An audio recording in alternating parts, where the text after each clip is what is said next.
Pause. Great. Thank you. Okay, no problem. I'll just restart it. Okay, let me just open this up. Let's get the screen back up. By the way, can everyone hear and see me? Raise your hand if you can't. Okay, we're good. We're good. Thank you very much. And let's get the screen back up here. Right. And we are recording. So thank you very much. Okay, let me just recap what I just briefly mentioned. And if you possibly can, everyone who's part of the call, if you can mute yourselves, it'll be a very, very big favor. So I think, Siziwe, if you please mute yourself, it'll be, thank you, thank you. So jumping straight back into this idea of creating pitch decks for screenwriters, we can leverage quite a few things that we have just as screenwriters to really get to the nuts and bolts of what a pitch deck could look and feel like. But there are a couple of things that need to be investigated first. Number one, by the time you're developing your pitch deck and you want to present a visual material that would live next to your screenplay, you really need to have gotten down to the idea that's present in your outline, and that is what your intention for the story is. So we share, well, at least I shared last week, a good template for creating a outline. And I think what I'll do is that during the course of today itself, I mean, the session itself, I will be resharing that foundational document, the outline, in which we will be actually investigating right now to really clarify what this idea of intent is. So when you develop a screenplay, most times as a screenwriter, two things usually pop up. One is character, the other one is story. So maybe a scene pops up in your mind, or maybe a situation pops up in your mind, or really a character, and the character saying something. So now that's normally how we interact with the very beginning of idea for our screenplays, which we then extrapolate from to maybe develop an outline or write a screenplay first. But that initial idea, that initial spark, also leads to something that we face as screenwriters and we face as storytellers across the board, is why should this thing be made? Why is it important for me to get this story out there? And what is the benefits of this being out in the world, both personally and for the greater audience, the greater public who are going to be receiving it? What is your intention? What is the thing that you really, really want to be bringing out with the story? Now, if anyone knows me and we've engaged with regards to development of screenplays or anything like that, I have a very, very, very important thing that must be said. And I think that every screenwriter should understand. No audience member wants to be lectured to as to what ideas, principles, morals there are in the world. Audience members come to our content or come to our films and our series wanting to engage with something that's fundamentally just entertaining, but also something they can feel, something that really resonates with the heart.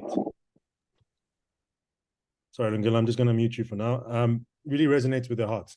And as a result of that, preaching to them and forcing ideas and emotions down into their throats usually ends up with the thing feeling unpalatable, breaking the mystique and the mystery and the joy of that film or series being a new world, something you investigate, something you jump into, something as an audience member you receive quite happily because you can escape.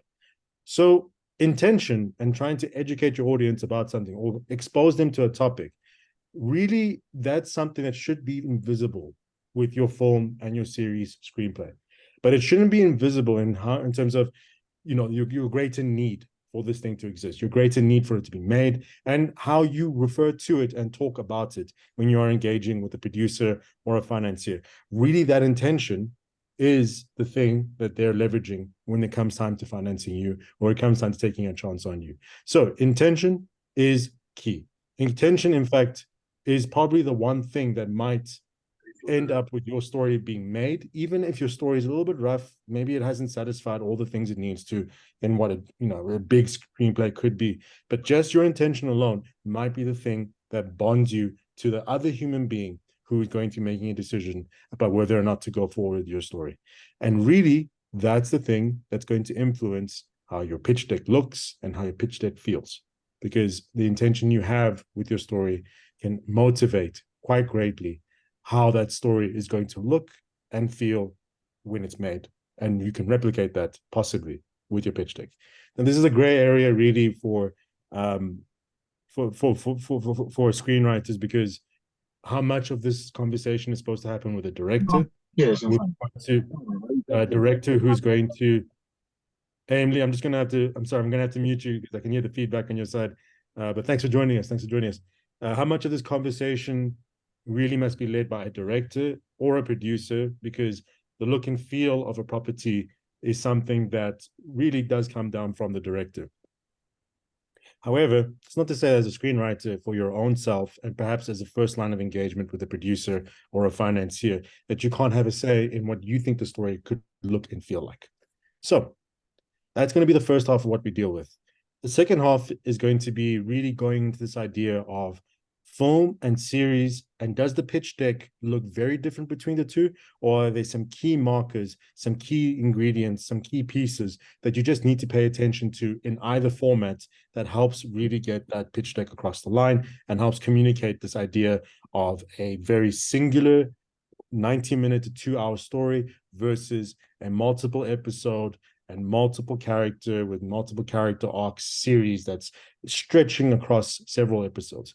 And as we know, streamers are here, streamers are changing the game, and in fact, streamers are the name of the game when it comes down to what's possible. And unfortunately, that may mean that some of the traditional series, some of the traditional ways of making them, and some of the traditional ways of them being consumed might need to change or might need to cease to exist, if that makes any sense. So in this new world of streamers, is there actually really a line between film and series if it's all going to be consumed on the same streaming platform? Perhaps those streaming platforms might say, no, films and series are consumed generally in their platform, but the outputs, the level of expectation, and also the engagement that you as an audience member have with a film or a series might still be there based on what we used to experience when we were watching a movie in the cinema house, or we're watching a TV series weekly or daily at home. So those are the two things we will be engaging with. And really, this is going to be very much an open discussion. So I'm going to be showing you things. I'm going to be piecing together, bits of documents and so forth that help answer these questions. But a big part of this is going to be interactive feedback, because reality is the best way the session can be presented and the best way the session can be absorbed is through question and answer. And I suppose we'll reach answers together. I don't believe there's a single person in this country who has all the answers, but perhaps as a group, as the Writers Guild, we can try get down to addressing some things and trying to figure out what is it that we're going to need for the next 5, 10, perhaps even 15 years of storytelling in this country. Okay, so when I refer to this idea of intent, I think that ultimately it stems initially from a psychological need for this story to exist, and maybe even a socioeconomic need for that story to exist. But ultimately, it comes down to who you are as a storyteller. Who you are as a storyteller colors a great deal of what your intentions are for your stories. In fact, I was talking to the Writers Guild co-chairperson, Khalid earlier, just asking him about what he thought intention could be. And we sort of came together really with this idea that if you're going to be a screenwriter and if you're going to be a filmmaker, or you're going to be in this industry in any form or another, there are two things you sort of have to accept: that you're here to tell stories, and you're here to win the audience, to make them really feel something.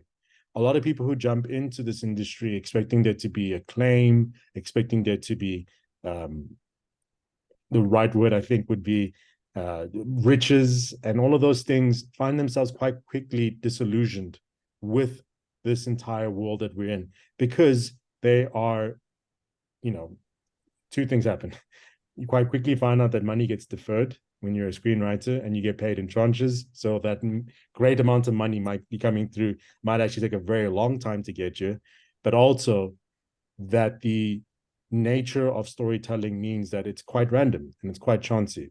You can be a great screenwriter who's written for many, many, many years, but ultimately it comes down to whether or not the story actually clicks with an audience, clicks with a time, and clicks with a particular movement in your country towards a certain kind of story being made.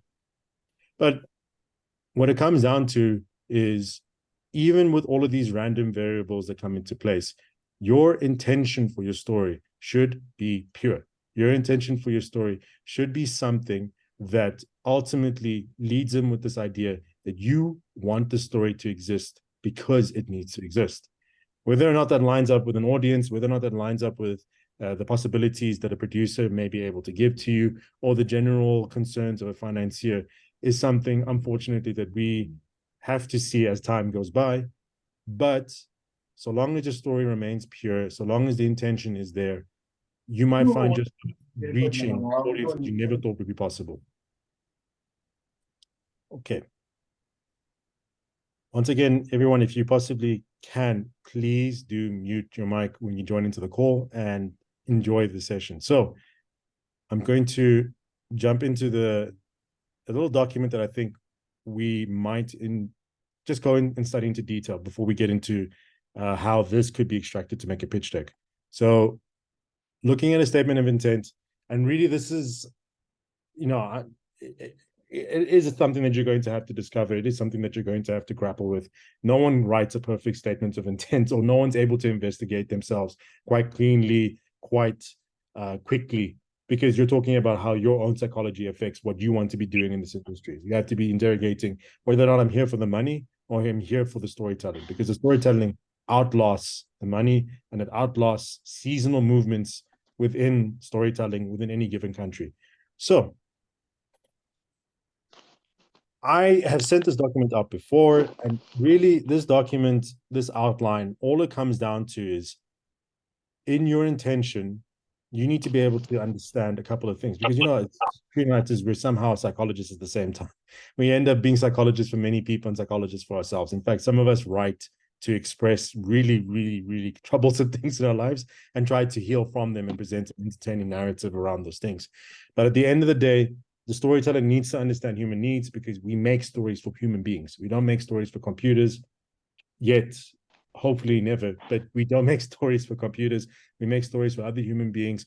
And the best way we can connect with other human beings is really understanding what their needs are and understanding what it is to be a human needing something, because ultimately our stories reflect that. They reflect needs. They reflect something that a human being is going through that could be extraordinary or could be very ordinary, and we're telling it in a cinematic way. And that's from films, series, possibly extended series, but extended series deals with many characters. So let's speak specifically of films and limited series. So the storyteller must first of all, then as well, understand human needs, because all stories that work, those from simple to complex, revolve around some issue of human need. And really it comes down to, so what is this about? And if we jump to what I had last week for the pitch deck for Prime, going to this idea of this gap, this thing that the story is going to fill, I spoke about something that is not commonly found in South African film. Very much, what are these ideas that I'm trying to fulfill with this story Prime? And really it's going into this nature of violence that comes through from our parents who may be physically abusive, violence that comes through from society in terms of racism and socioeconomic conditions which keep us down, and violence that comes through from trauma, and also the violence that comes through in relationships when people aren't able to communicate with each other. But violence and trauma, these are the things that I needed to bring into the story. And these are things that, as an intention, I knew if I'm very fortunate enough to be able to get this film made, for it to be financed, for it to be something that the audience might want to see and feel and experience, that the financier needed to know that this was my angle, that I wasn't going to be just telling a story that was going to be entertaining in some way or another, but it was going to touch on these very, very dark ideas. And as a result of those very dark ideas, these ideas of internal violence, manifesting as external violence, trauma that it's unresolved, and even in a loving relationship, how that can damage the two who are in that relationship. Even with all of those things, there's still life. There's still all of these beautiful things that could be experienced, but only if the character chooses to accept those things. So, on my intention, from something that I was able to present to a financier or a prospective co-producer or anything like that, it became very clear that this is not going to be a happy story. And not only that, this is going to be a story that's going to be quite heavy in feeling, quite heavy in, in possibly look and feel, but definitely heavy in terms of the content that someone will be reading in your screenplay. From this perspective, you might be able to, as a financier, think, okay, I get the need for the story. I get the need for society to watch the story. Is there a target audience for this? Well, this guy is coming to me and he's packaging something as a dramatic thriller with a little bit of psychological, supernatural, whateverness to it. So I know that within the realm of very serious. Sorry about that. Within the realm of very serious filmmaking, or rather very serious horror, thriller, psychological drama, and that little nexus in between, I'm going to find my audience. I'm going to find something that I can say, okay, let's put X amount of money towards it. So let's put X amount of resources to the marketing of it, all of these things. And that all comes down to my intention for the story, which is something hopefully you figured out long before you decided to create a pitch deck. But once you do create that, once you set out on this path, now that I know the kind of story I want to tell, being a story of a particular type, a particular feeling, particular essence, I can now start chipping away at what is appropriate for my pitch deck. Number one, it's a dark story. So I know I need to be utilizing dark imagery. Number two, it is dealing with the physical intimacy between people. So perhaps there is going to be a need to show bodies. There is going to be a need, I don't mean dead bodies, but showing, the look and feel of people. Perhaps beautiful people, perhaps not so beautiful people, perhaps hinting at something, hinting at not hinting at something. And also, if we remember, going all the way back to the log line of my story, there's going to be quite a few things coming through. Number one of those things is this idea of a seductress and a broken relationship that the seductress enters. So I know that my pitch deck needs to feel like something that represents that. Again, this choice of image is purposeful. This choice of image is something that should elicit in the reader's mind, in the people who are in the pitch room, anyone who engages with this, it should elicit an idea of sensuality. And then really just going from that, it's, excuse me, let me just share the right documents. Really just going from that and really just jumping into the story itself and what the pitch deck could be presenting. We find ourselves sitting in a situation where everything that is in the pitch deck, in terms of imagery, in terms of words that are used, in terms of how it's laid out, and how it possibly could evolve, as a screenwriter, it needs to feel like this is the kind of story I'm going to tell. It's going to be a dark story. It's going to have sensuality in it, and the imagery is going to reflect that, but also the very words that I use are going to be eliciting all of these things. Now, it could be that I wanted to make a comedy, and as a result of that, I wouldn't be using the same imagery that I'd be using.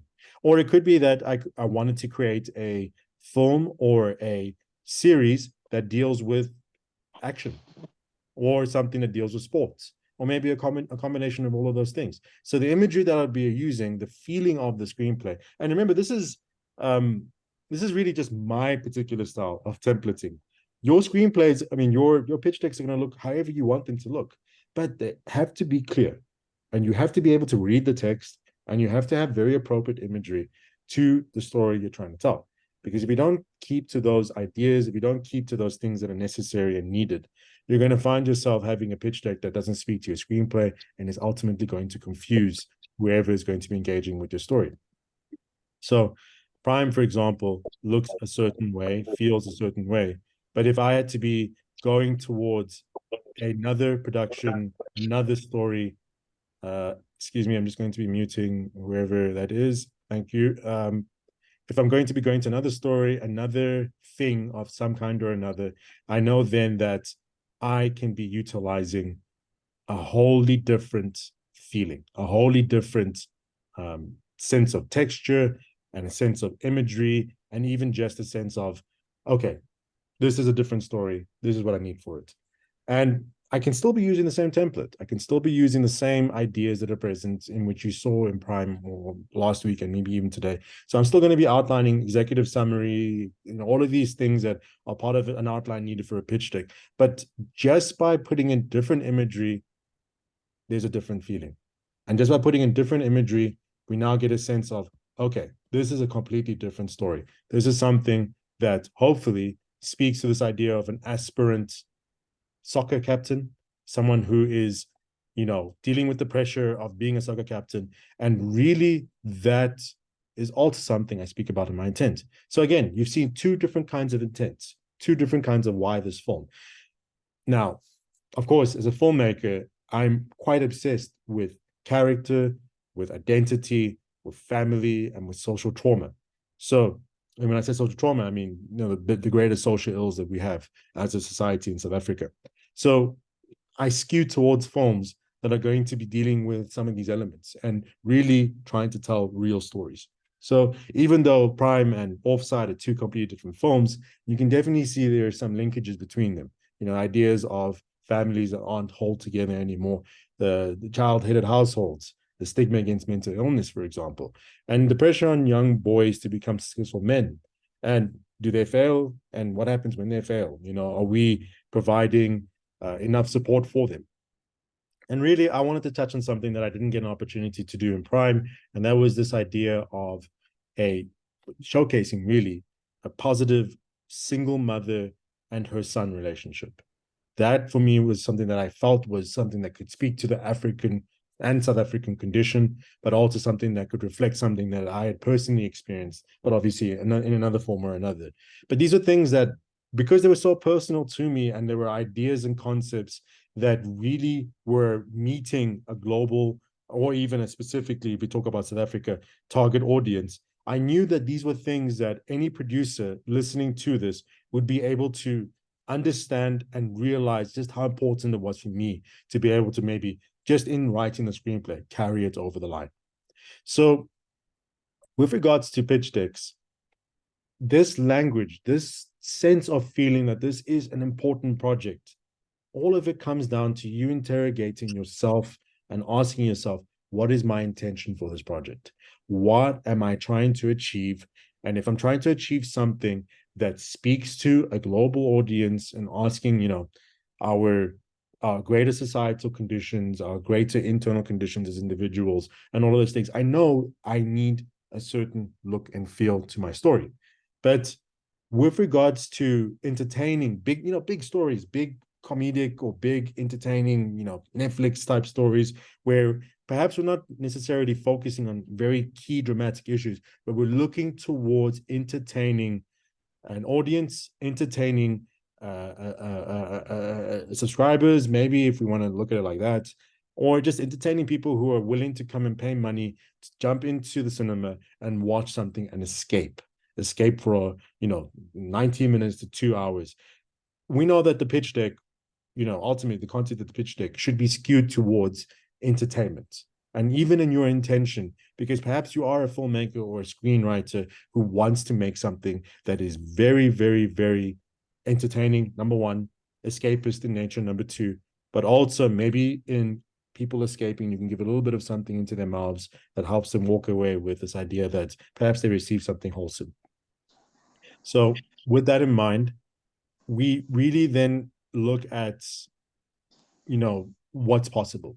What kind of feeling, what kind of texture are you going to be presenting towards your, towards whoever's going to read it, number one, but also towards who can actually deal with, putting this in the right place. So from that perspective, and by the way, I know I'm shooting myself in the foot by showcasing these projects. Two of them have already been made. One of them is on the way of being made. So I'm not going to be too afraid if you guys want to try and do this the way I do, but whatever, it doesn't matter. I'm going to present something that right here is not a film, it's a series. And really, the whole notion of this entire production, this whole entire thing is to entertain. Yes, it's drama, it's thriller, it's all of these things, but I'm trying to entertain whoever might be watching this on a platform like Netflix. And at the base core of it, it's this idea of what if immigrants could come to this country and make something of themselves in a way that could be extreme in riches, but also extreme in its downfall. So, is this the New York of Africa? Is this the New York of, well, not, is this the Golden City? And I'm speaking specifically of Johannesburg and Sandton, but is it the Golden City for the rest of Africa? And if it is the Golden City for the rest of Africa, how would I make that dramatic? How would I make that something that flies? And I have a particular affinity to tragedies that take place in art. So I thought, okay, let's get together something that could be a musically based property, something that as a series, you come in for the music and for the good feeling, but end up shattered and entertained because of the thriller that plays out. And really, it was an idea that for me, I knew I could entertain with it because I can understand the genre and I can put it together in a way that's entertaining. But I could still talk about some things. I could still bring in some things that would add to the story.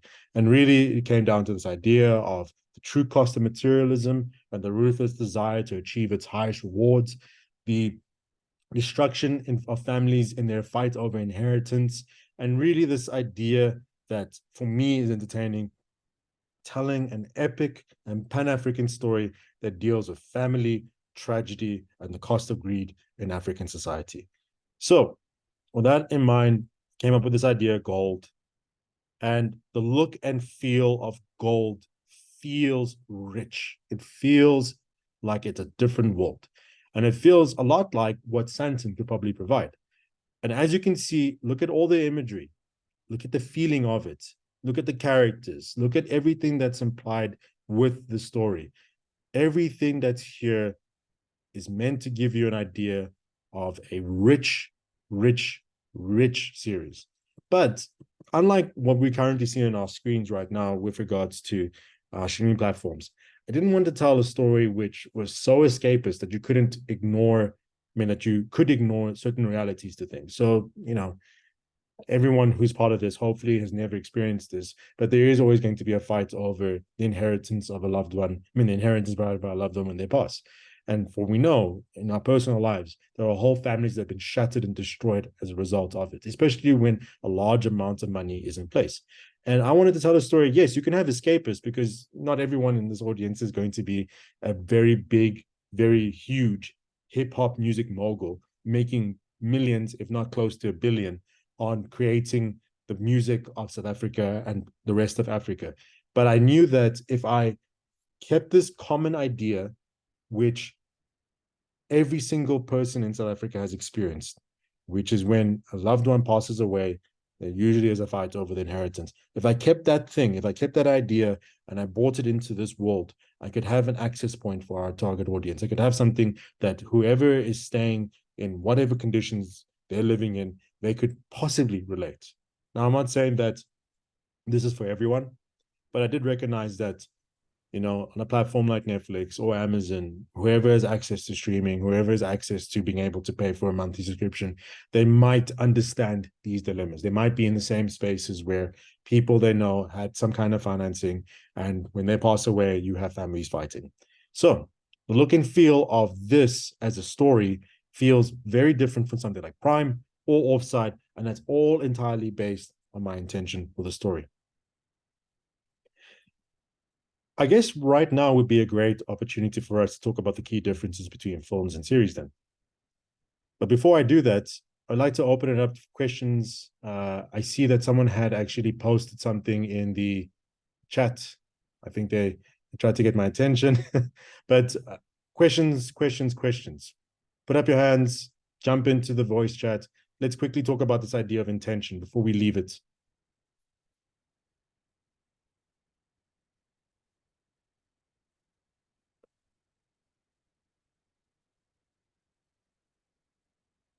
Yeah, Lungelo, go for it. Hello everybody. Good afternoon, good evening. Sorry, I'm in the dark. I'm actually working, but I'm in the edit room and I stopped there and I was like, I gotta get into this, obviously.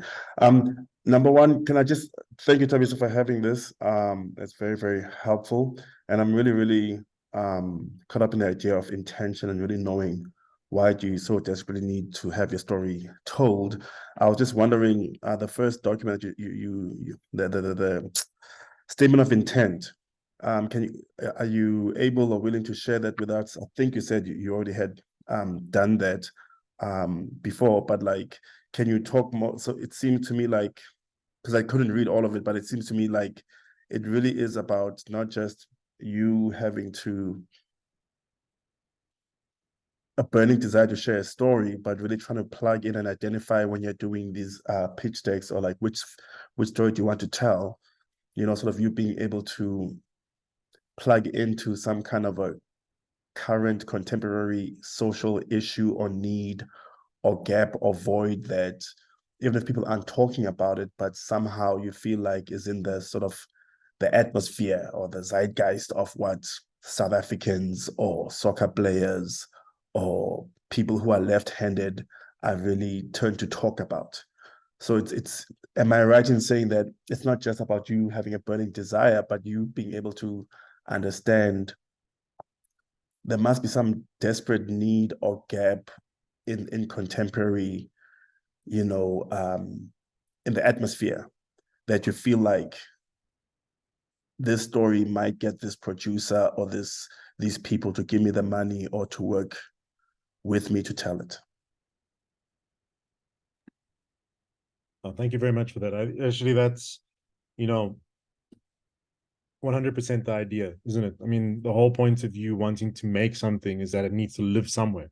It needs to live either in the cinema house and be a free, real expression of that, or on a streaming service as a series to engage with your audience, to get them watching the next episode and to entertain them and maybe even to move them. So ultimately, when we write screenplays, we try not to think about what the target's audience is first. We be true and honest to the story, and exactly in a personal level, we try and make the thing that really sparks us, that makes us want to make something. And we tap into that to get the screenplay made. And sometimes you're in a situation where, you want to plan things out and you want to outline a lot of things before you can get to making a story or writing a screenplay. So you might encounter the statement of intent question, or just leave it and let it fly away. But I recommend that you always address it after you've written something and you're quite happy to now go from there to develop it further. So what you mentioned to what you spoke about, really, I think is very important, is when you're engaging with a financier and with a producer, you really need to have a very good idea as to where this thing could live, number one, and if it's tapping into the zeitgeist, number two.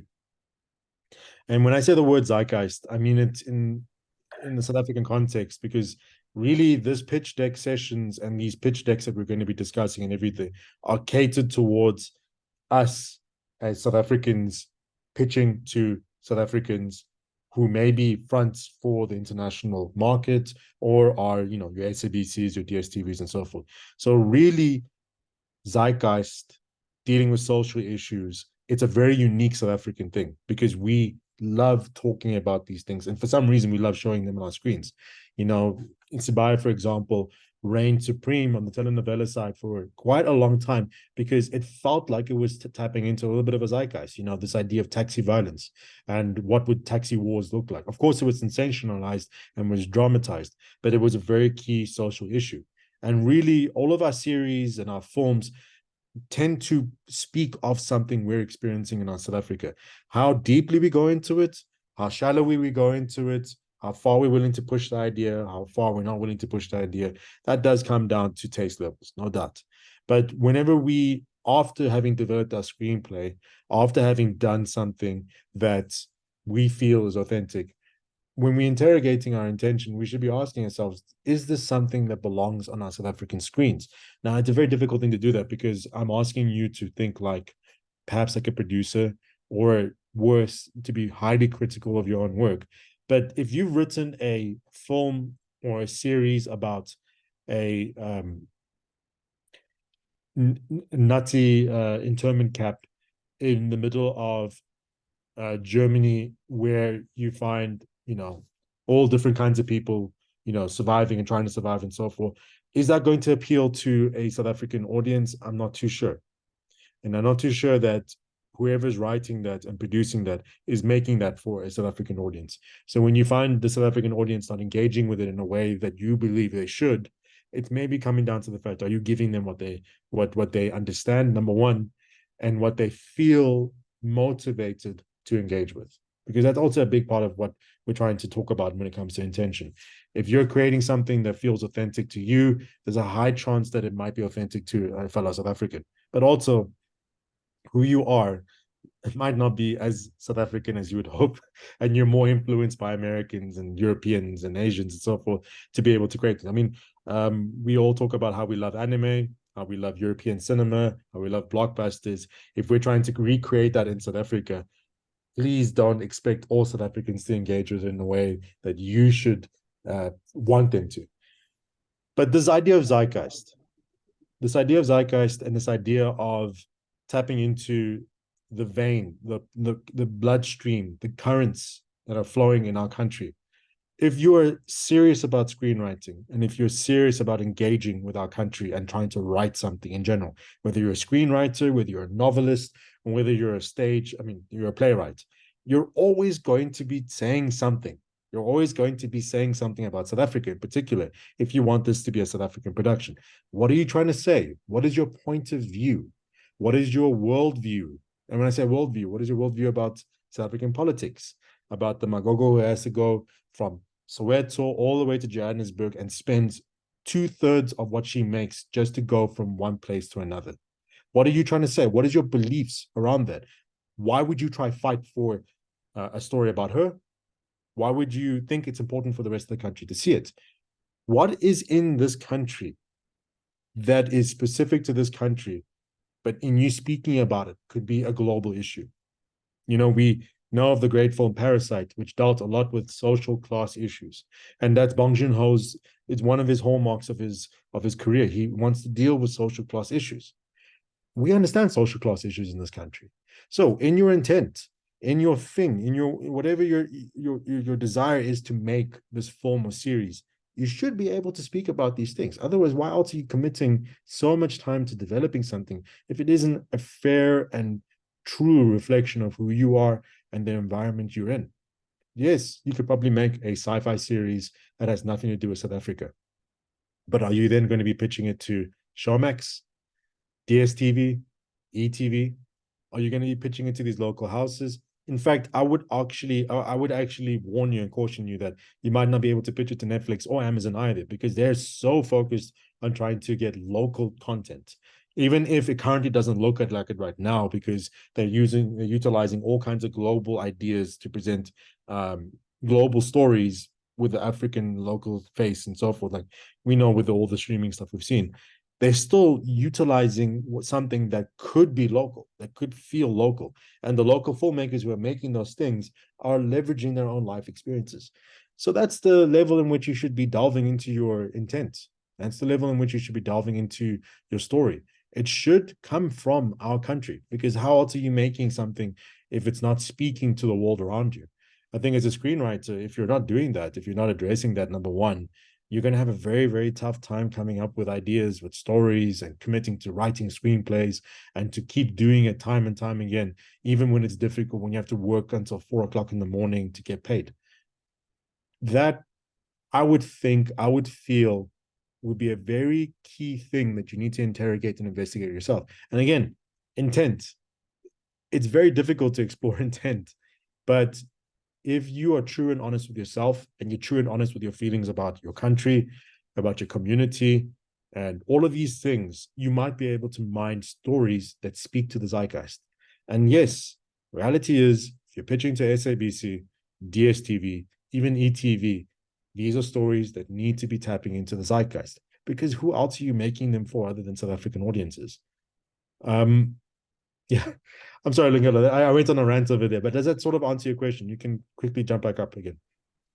Yeah, thank you very much. I was just gonna say, yeah, no, it totally does, and this session is very helpful to me about that. That you want to tell a story, but really, how do you connect to what's happening today? But then also, it needs to be, which is a very interesting, a very difficult and challenging and interesting concept.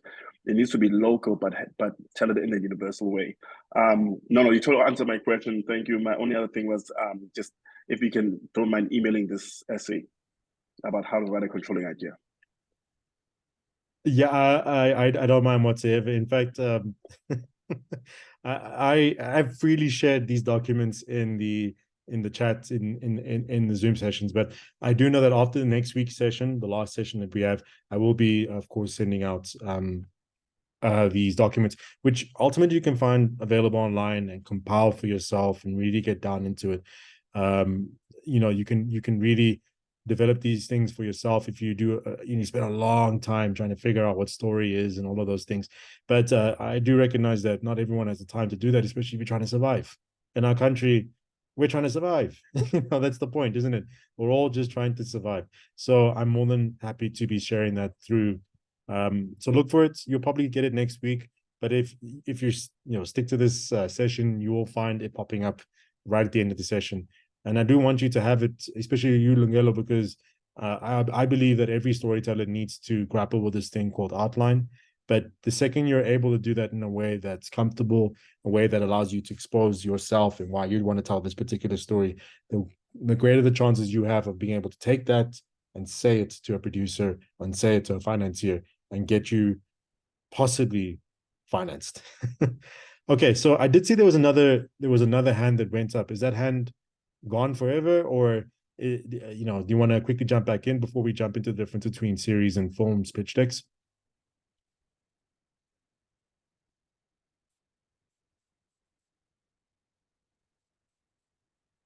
Hey, Steven, go for it. Steven, you Hey man, can. sorry, I was stuck on mute there for a second. Yeah, my question is pretty much to do with not the creative stuff, been pitching around, and I know as writers we focus a lot on the creative stuff and how our story relates to the world and so on. What are your thoughts on kind of like including a lot of your producer related material into your pitch deck in terms of like packaging teams and other information? I'm sorry if you covered this in last week's session. I wasn't able to make it then, but yeah, I just thought I'd ask that. Yeah.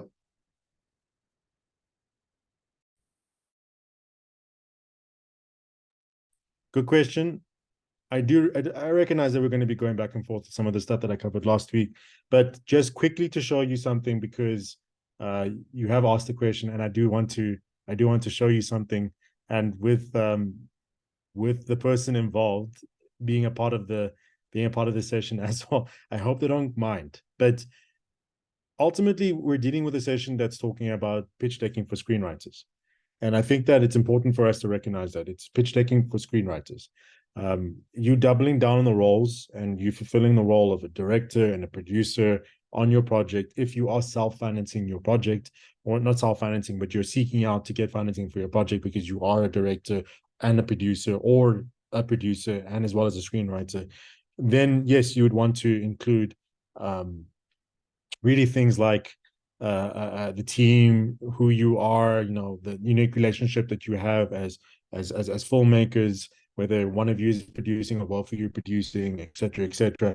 You want to include these things. So I'm going to be, with kind permission, I hope, showing something that we leveraged when we were talking to the financiers for Prime.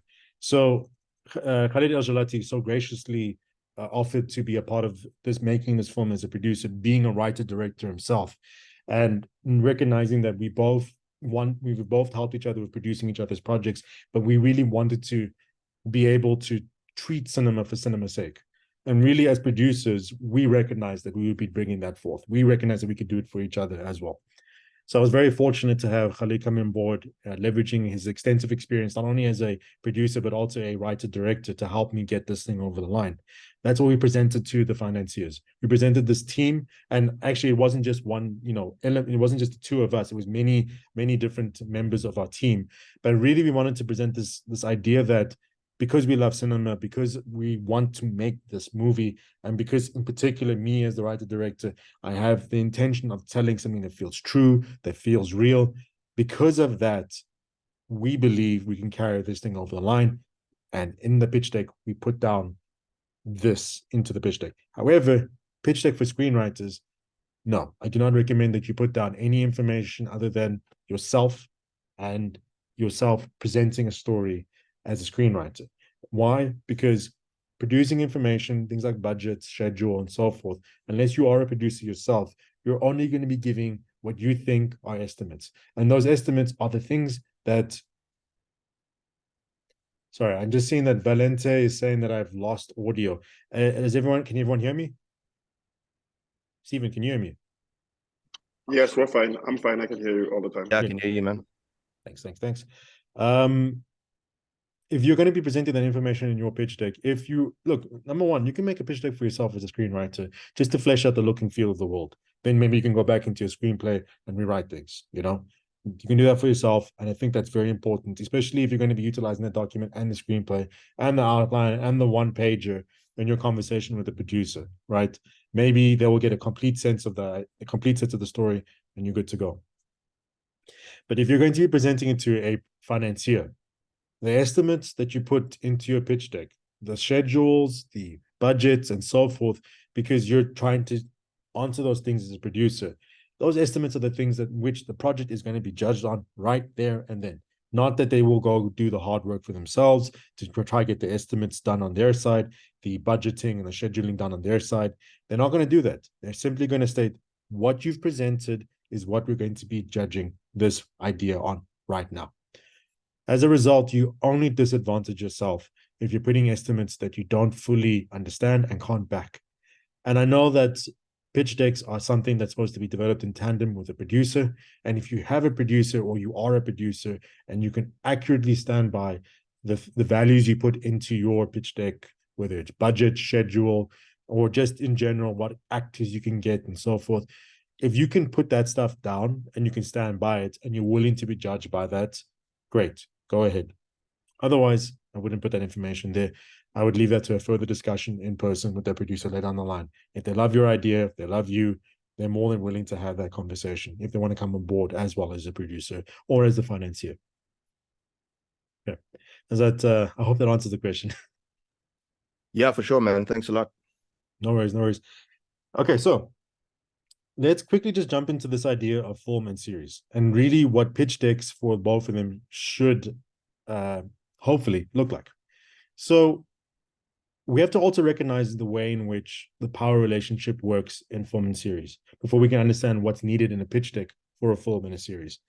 So films are director driven, number one. Series are writer producer driven. And it literally comes down to how they're made and what's needed and the outputs that come through when you're dealing with both of those things. It's true that both of them have directors, both of them have writers, have producers, have actors and cameras and so forth, but the audience generally engages with them in very different ways. Sorry, Zach, I'm going to have to mute you. The audience engages with films and series in two very different ways. So number one, when it comes to films, the onus is on the director to hold your attention for 90 minutes to 2 hours. The onus is on the director. The onus is on the director to tell you a story and to show you a story using image, action, camera, image, action, it's all the same thing really. Character, editing, music, all of these things that fall in line with what a director is trying to showcase to you for 90 minutes to 2 hours. Series are consumed differently. The pressure isn't on them to entertain and hold tension, to hold everything for 90 minutes to 2 hours.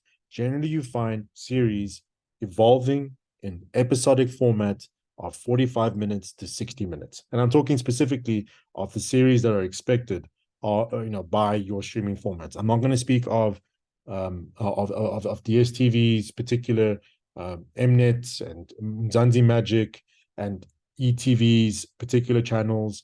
I'm not going to talk about SABC stuff. However, what I will tell you is that those places, those platforms are quickly evolving to meet the same kind of look and feel of series on Netflix and Amazon, mainly because they're forced to compete with them. They're forced to compete with the same subscription, the same consumer. So you find that they're trying to meet international standards as quickly as they can.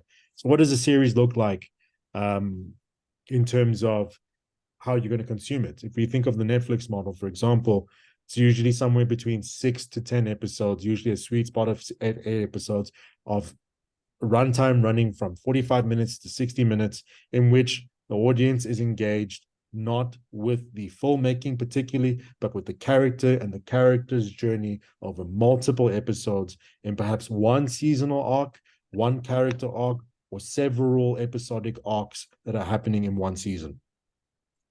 As a result, the pressure is on the writer and also the producer to really deliver something that's going to hold an audience's attention from one episode to the other, i.e. binging, or from 1 week to the other, or from one day to the other, versus the pressure on the director to tell a story in 90 minutes to 2 hours that changes someone's life. An episodic series can also change someone's life, but it happens quite more gradually, and it looks more like a novel than a film does, even though films have adapted novels. So the pitch decks need to accurately reflect that. When your pitch deck for film comes through, you know that you're dealing with a couple of ideas that are necessary. So both of them still deal with this idea of log line, this idea of intention, this idea of, if it's X amount of minutes long, you're going to be delivering boom, boom, boom, boom, boom in it, right? But a film might be leveraging the imagery more than the text in terms of its pitch deck. A film might be, leveraging feeling more than a series will. A series, you might get the idea of a series within a heartbeat, right? When you're reading a pitch deck, as we saw last session with Stranger Things' pitch deck. As you're reading the pitch deck, as you're engaging with this, very detailed, dare I say, pregnant document, you get a real sense of the story because it is leveraging everything it needs to as a series. It feels like a book. You read it, it feels like a book. Versus a pitch deck for a movie, which might feel more like a magazine or a lookbook. And lookbooks, as you know, are skewed towards directors. So pitch decks, really for films, they are a glance into the world where you can get a sense of the texture, the feeling, the energy, the tone, everything that you're going to expect for 90 minutes to 2 hours. And really, where character is important, yes, but your log line for a film is going to accurately capture your character anyway. You may not need to dive into character arc. You may not need to specify exactly this character's things in your pitch deck, whereas in your film pitch deck, whereas in a series, you do need to be presenting character arcs. You do need to be presenting interesting people that we're going to be following for episode to episode. And really, you're going to be presenting, number one, the opening episode, number two, how this show develops and grows and surprises and blows up as this episodes go by, and how it comes to an end. So character and how it comes, how the story plays out over this wide expanded format are then things you definitely need in your series. Versus your film pitch deck, where it really does come down to look and feel. Just by looking at this, that you can see right now, what's been shared in front of you, you really get a sense of, okay, Prime is this, this, this. And I'm also having a little bit of fun over here. If you you look at the titles that I've put for every one of these frames, these are all, they're all song titles of popular songs. The point of it is that you are dealing with look and feel primarily to capture a feeling, because that's what your film is going to be driven by. If I go to, so you can see over here, again, that idea is carried through, ending with the last thing that we can see over here. Now that is in opposition really to your pitch deck for your series, where a lot more words, a lot more details, a lot more ideas that are being presented, they're coming through in your pitch deck for a series. Series synopsis, critical. You need to be able to tell us what's happening throughout this entire series in a way that captures the attention of the person reading it. But when it comes to a series pitch deck, you're going to find that the financiers and the producers are going to be reading your information. They want to know more because the onus is on you as the screenwriter to present a complete vision, a detailed vision, something that's going to spark the imagination of an audience for them to watch.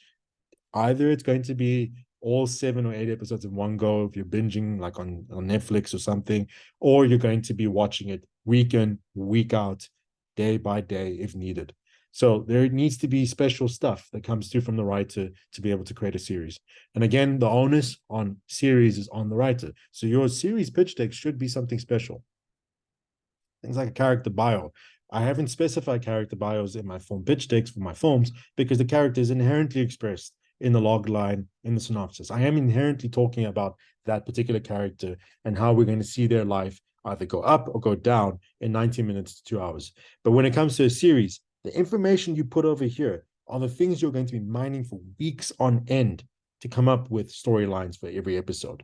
So your character arcs and your whatever bios you're going to be having need to be detailed. They need to be presented so that whoever's watching or whoever's reading or whoever's listening to your pitch gets a real sense that you know what you're talking about with regards to the characters you want to be making. Because series require financing for development.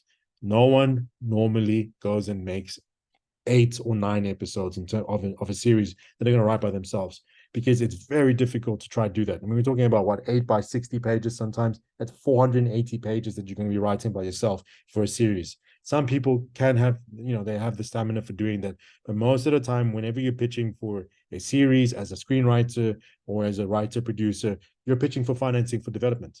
So development is critical, super critical when it comes to series, because you're leveraging this idea that your audience wants to watch an episodic format playing out day by day, week by week, or perhaps, as Netflix does these days, break your series in half, showcase something now, and come back a couple of months later on. And again, this idea of the episodic breakdown is important. You should be able to tell at least a brief overview of what's happening, episode by episode. All of it should help whoever is engaging with your series pitch deck to understand that you have a really complete idea. And again, this is still a very rough pitch deck. I've seen some incredible pitch decks that utilize imagery to tell the story as well. But I can tell you that when it comes down to series pitch decks and perhaps when you're pitching for a series, it's about information. It's about details. It's about all of those things that makes a difference between you getting that thing made or you need to come back when you fully fleshed out the idea.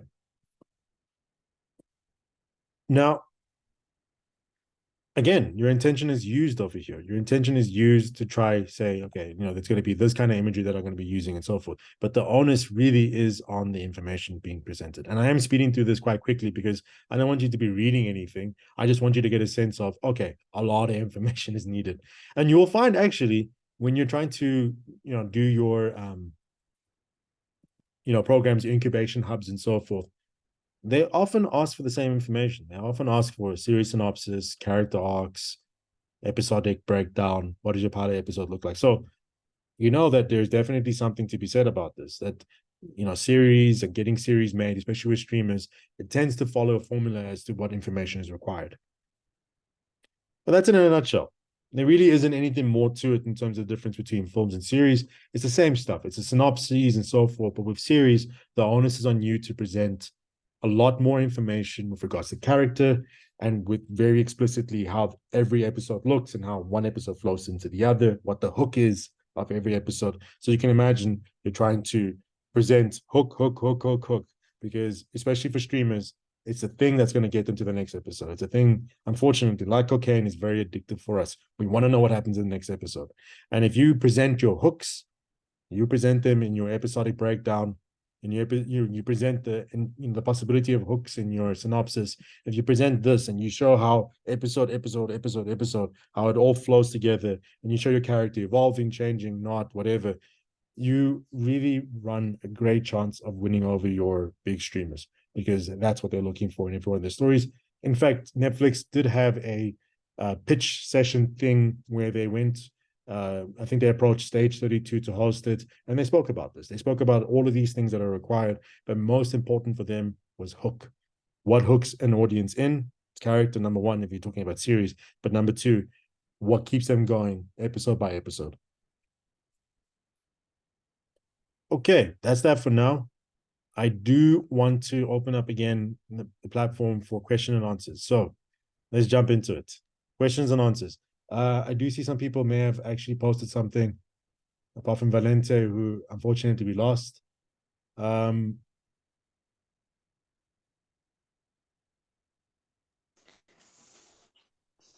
If you have a question, jump in, put up your hand, just go for it. More than willing to just, yeah, okay. Sanele, go for it. Let me see. Hi. Can you hear me? Yes, can hear you perfectly. Don't worry. I'm sorry. I've been struggling with the internet. First of all, thank you so much for the session. It's always very encouraging to have someone who's been through all of this, on the other end.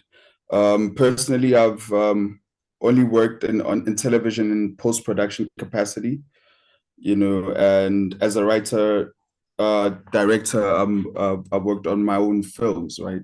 Actually, one film and the other one is in development.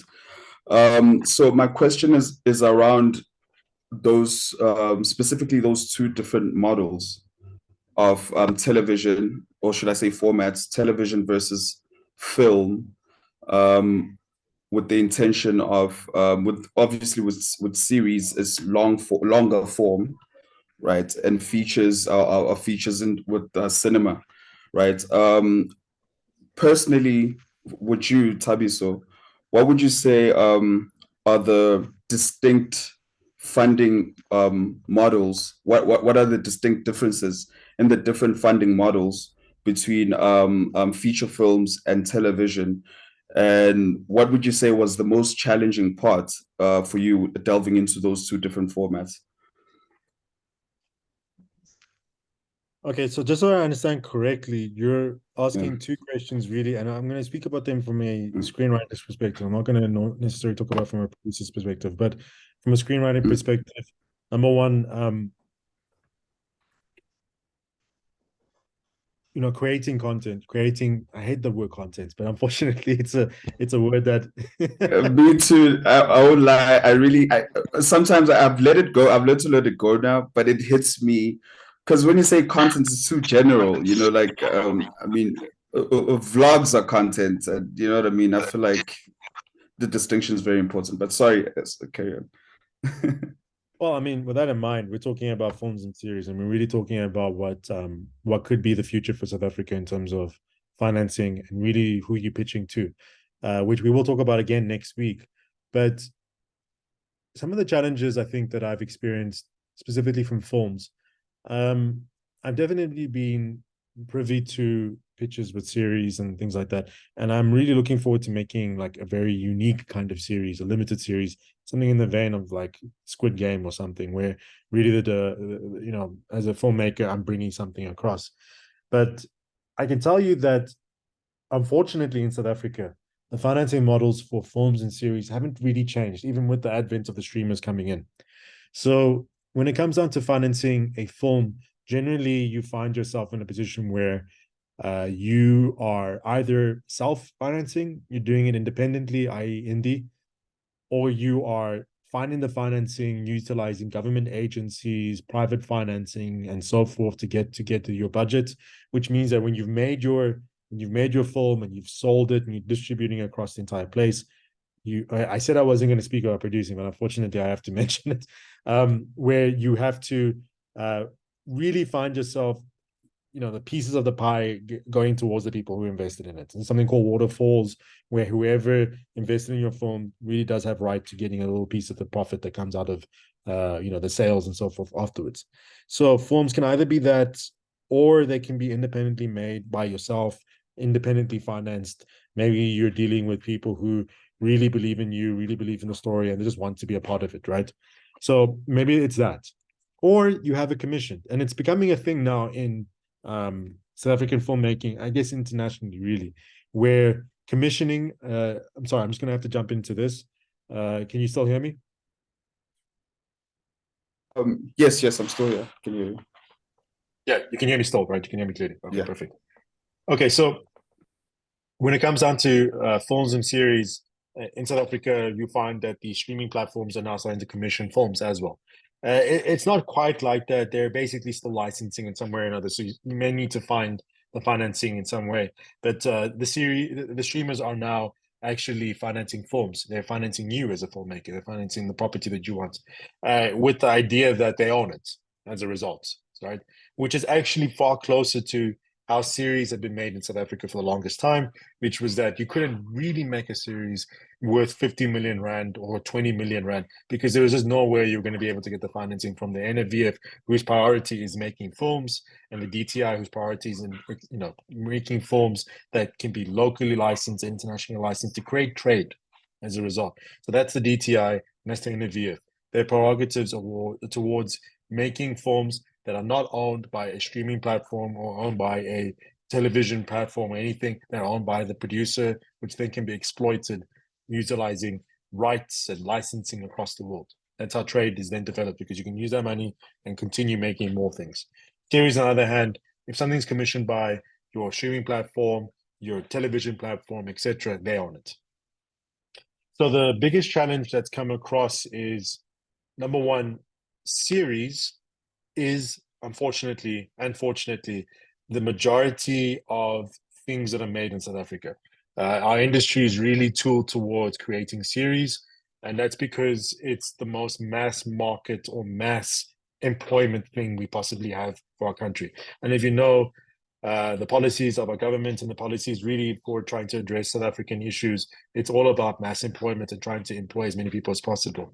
Films, unfortunately, are seasonal. It's project-to-project basis, but a good telenovela can run for 2 to 3 years and employ as many people as possible. And a good series can probably run for a year. And it's a lot of jobs. It's a lot of things that you can do. And really, that's the power you have as a screenwriter. You can be creating things that are job creation tools. So the biggest challenges I've been facing is, number one, finding, as a writer, finding employment in the film world, because I've specified this is what I need to be doing, or a limited series, not telenovela. And as a result of that, I found myself obviously going month to month, trying to figure out what I need to do next, right? Versus if I was employed in a telenovela or I was a screenwriter for creating a series where, you might find more reliable work. You might. Remember, at the end of the day, the power relations are skewed. As a screenwriter in series and telenovelas, you're never going to have any ownership of the content you produce. Why? Because fundamentally, the streaming service or the distribution, well, when I say distribution, the TV platform that you're selling the series to or you're creating it for owns it all. So you're going to be receiving a once-off payout basically per episode or whatever it is, versus a film where you're locked into that entire ecosystem, especially if it's made by you or with independent financiers, etc. You're locked into this world of, it's going to be sold later. At least you should be. Every good producer should factor in, especially if the writer is of a very high caliber and the story exists because the writer has a tight connection to the audience. So then there would be an idea that, okay, there might be some profit share royalties, but we're talking about extraordinary writers. We're talking about our Aaron Sorkins of this world and so forth. We're not talking about people who are just entering the industry, because unfortunately the power dynamics are not skewed towards them. So those are some of the challenges I've had, but it doesn't change the pitch decking process. Ultimately, the pitch decking process remains the same. It remains the same whether you're dealing with a film or a series. It's this extension of intention, extension of an outline, and particularly if you are a screenwriter and you're doubling up as a screenwriter, as a director or a producer, you are much more advantaged than just a producer who needs to find writers or directors to help them come up with new ideas. And so you can literally be creating these things for yourself all the time, so that when an engagement happens at DIF, DFM, Fame Week, etc., when that happens and you're like, okay, I have X amount of properties I want to show to you, you have everything you need really to possibly sell to a financier, a platform, or work with a producer. I hope grandly that answers the question. I'm not too sure if it does. Yeah, man. No, it does. Thank you so much, man. I just wanted your personal experience, because I'm dealing with pretty much the same thing, because I geared towards creating films as opposed to television.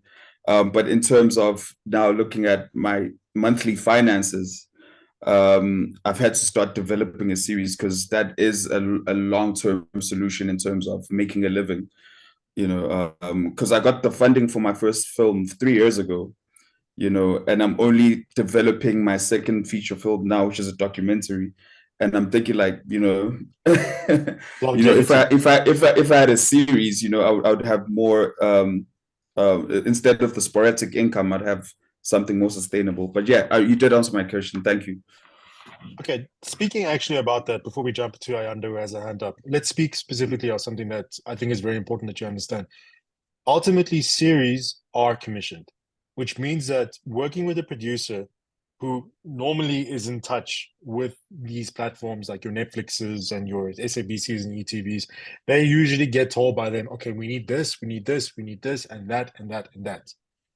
Instead of going into the time needed to develop a series by yourself, get in contact with a producer that you either trust or you may be is trying to find you, or just get in conversation with someone, engage with them, get to know them personally, and ask them what's needed. From that point, you'll be able to develop something that is needed, because unlike films, series are very, very specific to the platform that they're going to be shown on and commissioned by.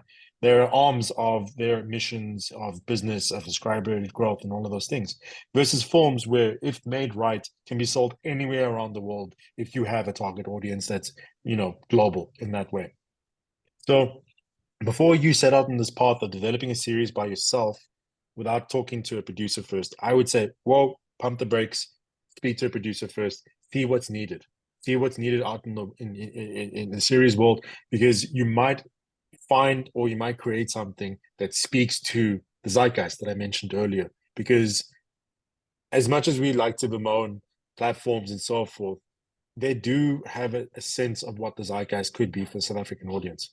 So please, please, please engage with the producer first. Please, please, please engage with series specialists and so forth. Our distributors don't really engage with SABCs and DSTVs and ETVs on a series level. They usually specialize in film, and I mentioned the 3 or 4 biggest distributors in our country before in the previous session, but it comes down to Indigenous, AAA, Gravel Road, and I think there's another one I keep forgetting, but these big names, they're really in the film game, and they're in the film game for a particular reason, because the series game is something that is very particular to whoever's commissioning it. So I would first engage with them.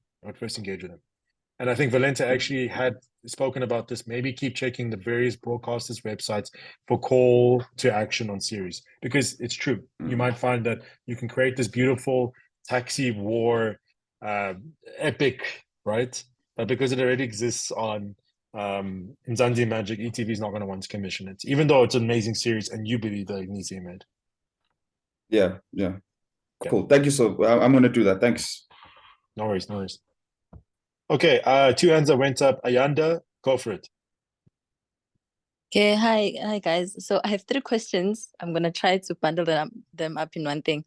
The first one is, in terms of the softwares one can use if you're still like coming up in the industry, what are the softwares that one can use to create like a nice looking pitch deck?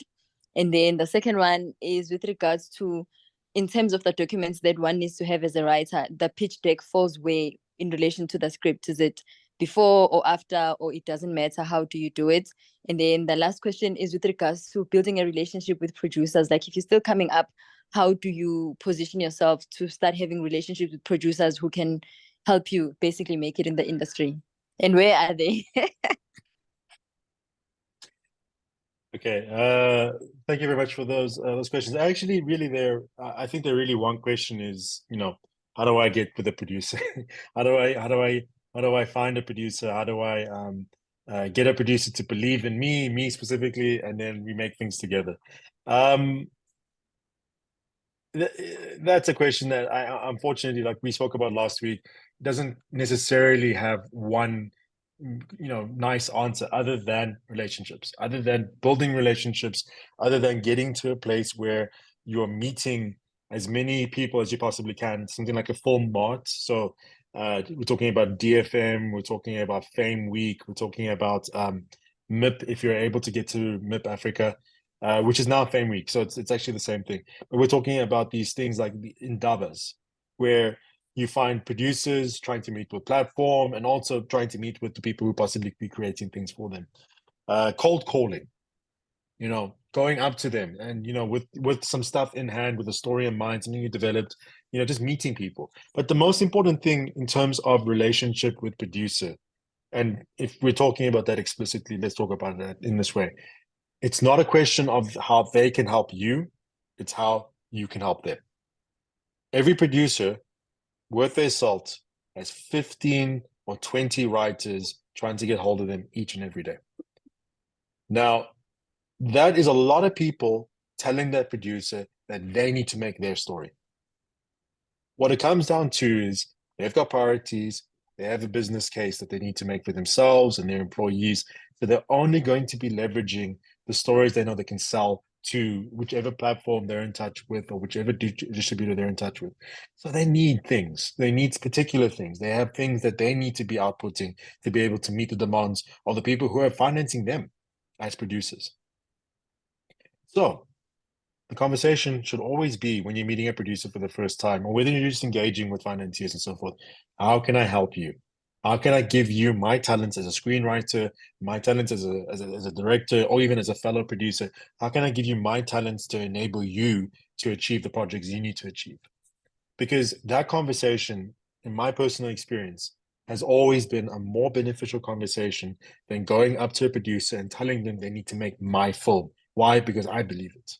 Not because I can back it up with target audience numbers, not I can back it up with possible financing initiatives and hard money that I've raised myself, not anything more than it's my story and I need to make it. That has never worked out for me, but it's worked out as, okay, I like you, I really want to work with you. What can I help you with right now? What story do you need to achieve? What do you need to sell, etc., etc.? How can I utilize my personal talents to help you make your thing?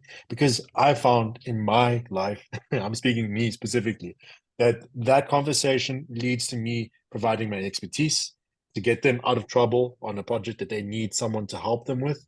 And from there, it comes down to a question of, okay, we've done this. You've saved my ass one way or another. We've worked together. We've engaged each other. How can I make your story? What do you want? I trust you. I know you can deliver. I know you can achieve things. So what do you need? What's your next thing? What are you trying to make? The conversation then becomes that. Unfortunately, not every producer is like that. And it really is a luck of the draw in terms of finding the right producer for you because it's a relationship. Ultimately, when you meet a producer for the first time, you really have to ask yourself, is this someone I can be in a relationship with for the next 2 to 5 years? Can I trust them? Can they trust me? Is this something that can be mutually beneficial? Or am I going to always be looking over my shoulder, looking behind my back because I don't quite trust the person I'm going to be working with? So that's one way of seeing that producer question. It's not a question of how they can help you. It's a question of how you can help them. Then maybe it could become a thing of how can we help each other? So that's the one avenue. Then you asked me about this idea of outputs that are needed by screenwriters in order to be able to talk to a producer. So reality is a good screenplay does all the work. A good screenplay can get you so much further into that conversation. But getting someone to read a good screenplay is a game of cat and mouse. Now, getting someone to read a screenplay, which is a very big document, you should be thankful anyone ever gives you the time of day to read your screenplay. Anyone, whether it's a family member or it's a reputable producer in a big office or whatever. Anyone who reads a screenplay, you should be thankful for that. Number one. But it's also very difficult to read a screenplay because, as I mentioned, the time pressure on producers to output what they need to output to keep their business going always is going to be a priority versus reading an entire screenplay. So if you've developed your outline, you can develop something called a one-pager. And a one-pager very simply is title, logline, format, target audience, world of story, synopsis. That's all it is. And hopefully on 1 to 1.5 pages. From there, if you've developed those sections perfectly and accordingly, whoever, especially in film, whoever is engaging with that will understand your film.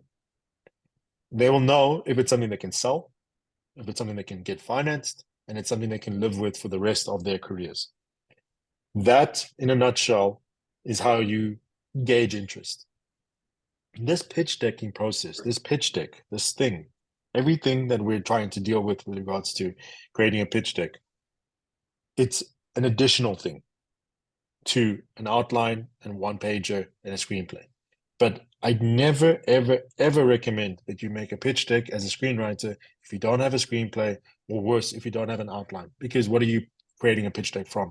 Pitch decks, as we saw last week, a lot of the information of a pitch deck is the same information that is present when you create an outline for your story, which you normally have created either before or after you've written your screenplay. Because it can be a great tool for you rewriting a screenplay as well, because you can clarify a lot of things for yourself. But at the basic level, what are the things that you normally find a producer needing from you as a screenwriter to be able to say, okay, what's your idea? It's still going to be a one-pager. It's still going to be a one-pager, which is nice, clean, straight, straight to the point, good, effective synopsis, great log line, and a really, really good understanding of your target audience. It's still going to be that. If the conversation goes further and they say, okay, come through. I have my financiers with me, pitch it to us. Then a pitch deck can go all the way, because then you don't have to take your screenplay and read page by page to that group of people. A pitch deck could very quickly get an idea across to these peeps as to, okay, this is this, this is this, this is this. In fact, next week we'll be talking about taking your pitch deck and presenting it in either a written format or a presented format, where you verbally talking to, what do you need, what don't you need, what do you need substitute with images, what can you get away with in terms of words. So as a screenwriter specifically, always get your screenplay in order, try get an outline going, and at the very, very, very bare minimum, get a one-pager that enables anyone who wants to deal with your project to deal with it in one go. From there, you can create a pitch deck. So I've in the chat sent a link to what I think could be a useful sort of templates thing, but reality is that if you want to create a pitch deck, all you need is PowerPoint. All you need is, if you're on an Apple device, Keynote. That's all you need. You don't need anything more. Trust me on this one. You don't need InDesign. You don't need all of these things, especially if it's a pitch deck that you're very comfortable with you speaking to your story. And if you get really good at it, it could probably be used as a pitching deck towards a financier. But ultimately, as a screenwriter, this pitch deck should just be a personal conversation between you and a producer. It is an arm of your screenplay, your outline, and your one-pager. It isn't a thing you're going to be going to a major streaming platform and say, this is the movie. So you can create it on PowerPoint. You can create it on like I said, Keynote, or if you're lucky enough to be able to afford a Creative Cloud subscription, InDesign, Photoshop, whatever. You can use anything you want to. But the point of it is that it's still just a personal conversation that is being had with a producer or with yourself as a screenwriter if you want to improve some of the aspects of your screenplay. It's still a personal conversation, and the pitch deck aids that conversation, but it's not a replacement for the conversation. So there are tons of templates out there, that you can use with PowerPoint and so forth, or you can develop your own templates within PowerPoint, Keynote, or whatever software you find useful. But I can tell you that if you're spending a lot of money on developing a pitch deck that's going to only be a personal conversation between you and the screenwriter, you and the producer, really question what your intention is at that point. If you can save a lot of money by just having a one-pager, or if this is going to go all the way to financing. If it is going to go all the way to financing with this producer, the producer is going to probably hire a graphic designer anyway to get a pitch deck going. And you might get a director thrown in as well to figure out the look and feel. So don't do an excessive amount of work on this thing. Try leverage the tools you have already. And from there, you can probably go a long way. Oh, and use stock photos. There are plenty of free stock photos out there, like Unsplash, Pixels, whatever. You can find them available online. Okay, Yanda, those are 3 questions. Hopefully I answered all 3. Okay, great. Before we get to Rachel, who's put up his hand, Valenta has another question. As a personal discussion between you and the producer, how safe is your work at that stage? We spoke about it last week. At the end of the day, your work is only as safe as far as you've copywritten it. So if you have a screenplay that you've written or a pilot screenplay for a television series, you can actually copyright that by just literally putting down copyright so-and-so and so-and-so this year or whatever. The South African copyright law is amazing in that way. If you've created a work that is authored by an individual that is a unique expression of that individual, you can immediately copyright it. So your work is only as safe as you're able to copyright it. But even then, it's not as safe if you're dealing with an unscrupulous, unfortunately, producer or platform, or somewhere in between. The reality is that your work is only as safe as the relationship you have with that person. I.e., I would not be recommending you sending out your pitch deck, your one pager across the board to all these different people, because you're only just putting your IP out there, IP that can be exploited and used by anyone, really, even if you originally own the copyright, because all it takes is a couple of words being changed, a couple of names being changed, and a couple of maybe even the settings being changed, and they've got something that they can leverage for themselves. So your work is only as safe as you can copyright it. And really, even then, it's a matter of you first building a relationship with the producer that you can figure out if they can trust you, you can trust them, etc., etc. And maybe you do need to send a sample through of your screenwriting abilities. So send a page, just one page, don't send the whole thing. But the point is that your work is only as safe as the relationship you can leverage with this producer or this platform. And if the second it gets to more than one person in a room, know then that the work might be in trouble. So please, please, please do not be sending through all the information in one go. Okay. Yes, Valente, and reality is a good thing is to get an invite to pitch instead. Yes, you could probably get an NDA signed, etc., etc. But don't just be putting your work out there in cold calls. Great. Okay, Rachel, let's go for it. Hi, Thabiso. Firstly, thank you so much for the opportunity to have this session. It's been a really great lesson for all of us, and also as having experience in the filming industry, I think these sessions really just help boost more of the knowledge that you already have. So thank you very much.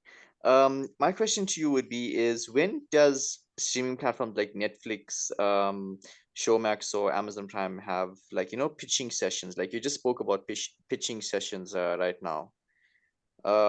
So I would just like to ask you more about the pitching sessions. How does one get a hold of the pitching sessions that these streaming platforms may have? For example, Netflix, when do we get notified and how do we get notified? And for example, for instance, you attended a pitching session with Netflix. So how does one get a hold of it? Thank you.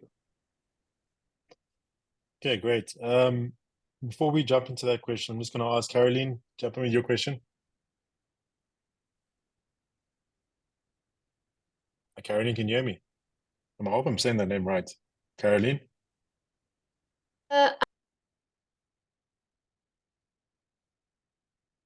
Caroline, you've muted yourself. Again, sorry. Hi, Thabiso. Very sorry. Hi. Question is, I just want to concur with everything, all the thanks that everyone else gave you, to say you're such an engaging speaker. And I hope in whatever way you will present another series or another course, because I'm definitely going to be there. And then I want to ask, when you go into a meeting and with a certain project, how do you position yourself if you decide, because for some, you screenwriter only, for some, you want to see yourself as screenwriter director, or for others, screenwriter producer. How do you position yourself into a meeting in that way when you say, you can have my script if I direct it? Okay. Actually, it's good that you asked that question, because I think it speaks to what Rachel's, referring to as well. This idea of an audience and really engaging, and leveraging what could be possible with that audience. So, working backwards from Rachel, what you mentioned, this idea of pitching to platforms, pitching to okay, I guess the elephant in the room is pitching to Netflix, right? Because I guess everyone wants to be a Netflix filmmaker. I think then you should really understand how the film and series landscape, how things get made and so forth. And, I think you really need to get a real good understanding of that first, because the reality is that streamers don't approach you. Usually they work with distributors, especially streamers who are of the caliber, for example, of your Netflixes and your Amazon Primes. Not going to speak of Showmax. Showmax is still very much tied to multi-choice and the infrastructure that multi-choice is a part of, which means you send through your idea through their platform.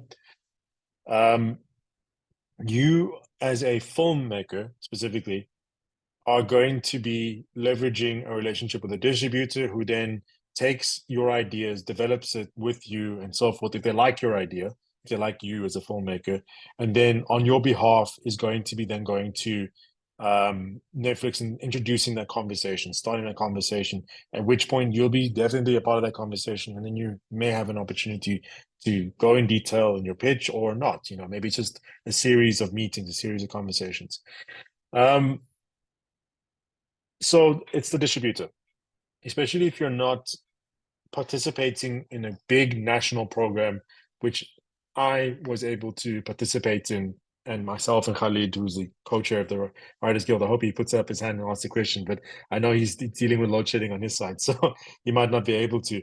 But really, we were very fortunate to participate in the Netflix NFVF program, the micro budget film program, where Netflix and the NFVF both agreed with Indigenous film distribution acting as the medium to finance new voices, who, with interesting ideas, would be, you know, possibly the future, possibly in the future, filmmakers that Netflix would want to engage with and so forth. But more importantly, as a goodwill gesture from Netflix's side, to invest in the country and invest quite directly in creating new voices and new films.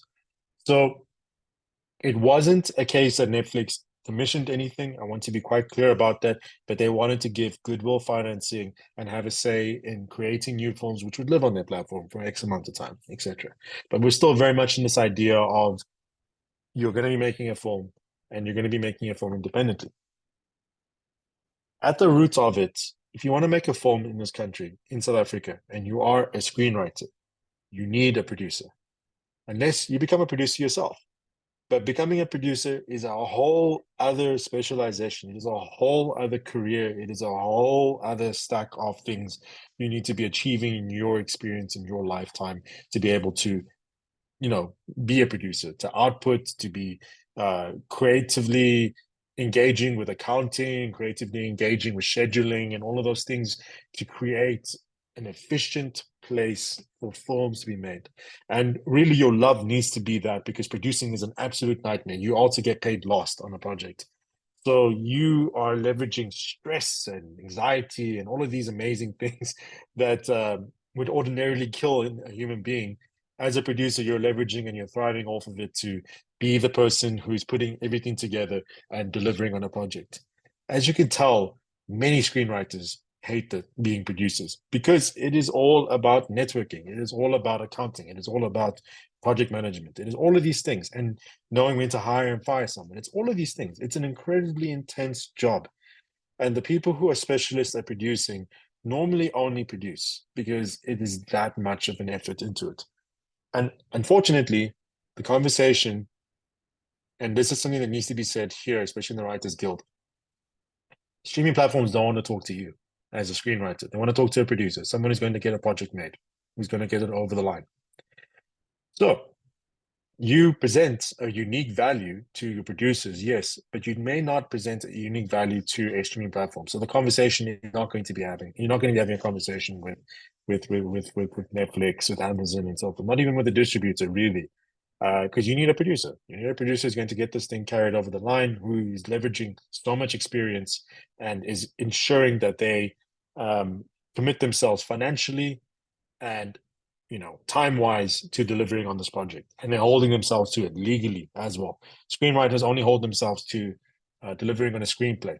They're not holding themselves financially and legally to all the risk attached to making something. So, films, especially films, and also streaming, you know, series and so forth, you do not get an opportunity to speak or pitch directly to your Netflixes, your distributors, and so forth if you are just a screenwriter. You need to be either working with a producer who is credible, or be a producer who's worked many years in the industry. So even if you get into these rooms, you get into these pitching sessions at DFM, Durban Film Art, by the way, or Fame Week and so forth, if you're pitching them as just as a screenwriter, you're disadvantaged. You really are disadvantaged. But if you're pitching it as a screenwriter producer or a screenwriter with a producer, you immediately are a complete team in the idea of a financier, of a distributor, and really all that's needed afterwards is to complete that holy trinity and bring a director on board. Or if you are a director producer or director screenwriter, again, you are still someone who's carrying a project off the line and is fully fleshing out projects in general.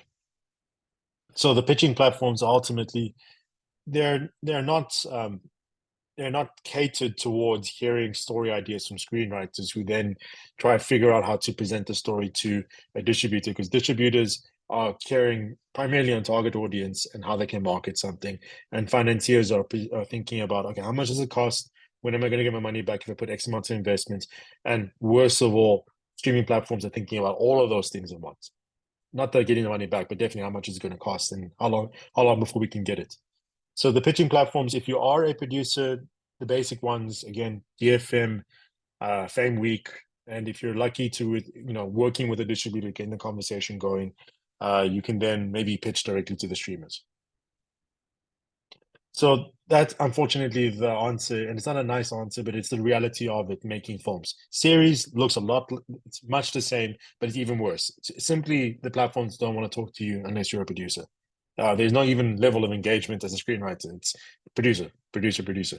So support a producer.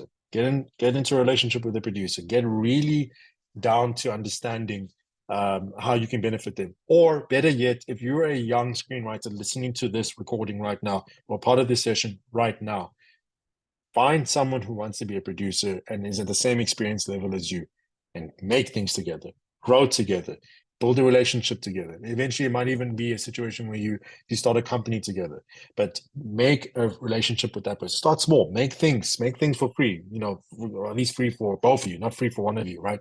But definitely make things that are low budget, so forth, get them licensed, get them distributed, and keep growing from there. And eventually you find yourself in a very unique situation where you have your producer built in this relationship you have.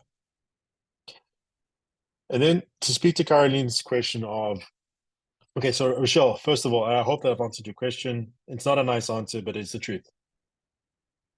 Yes, that will be fine. I think what you said is just like confirming some of the things I already know.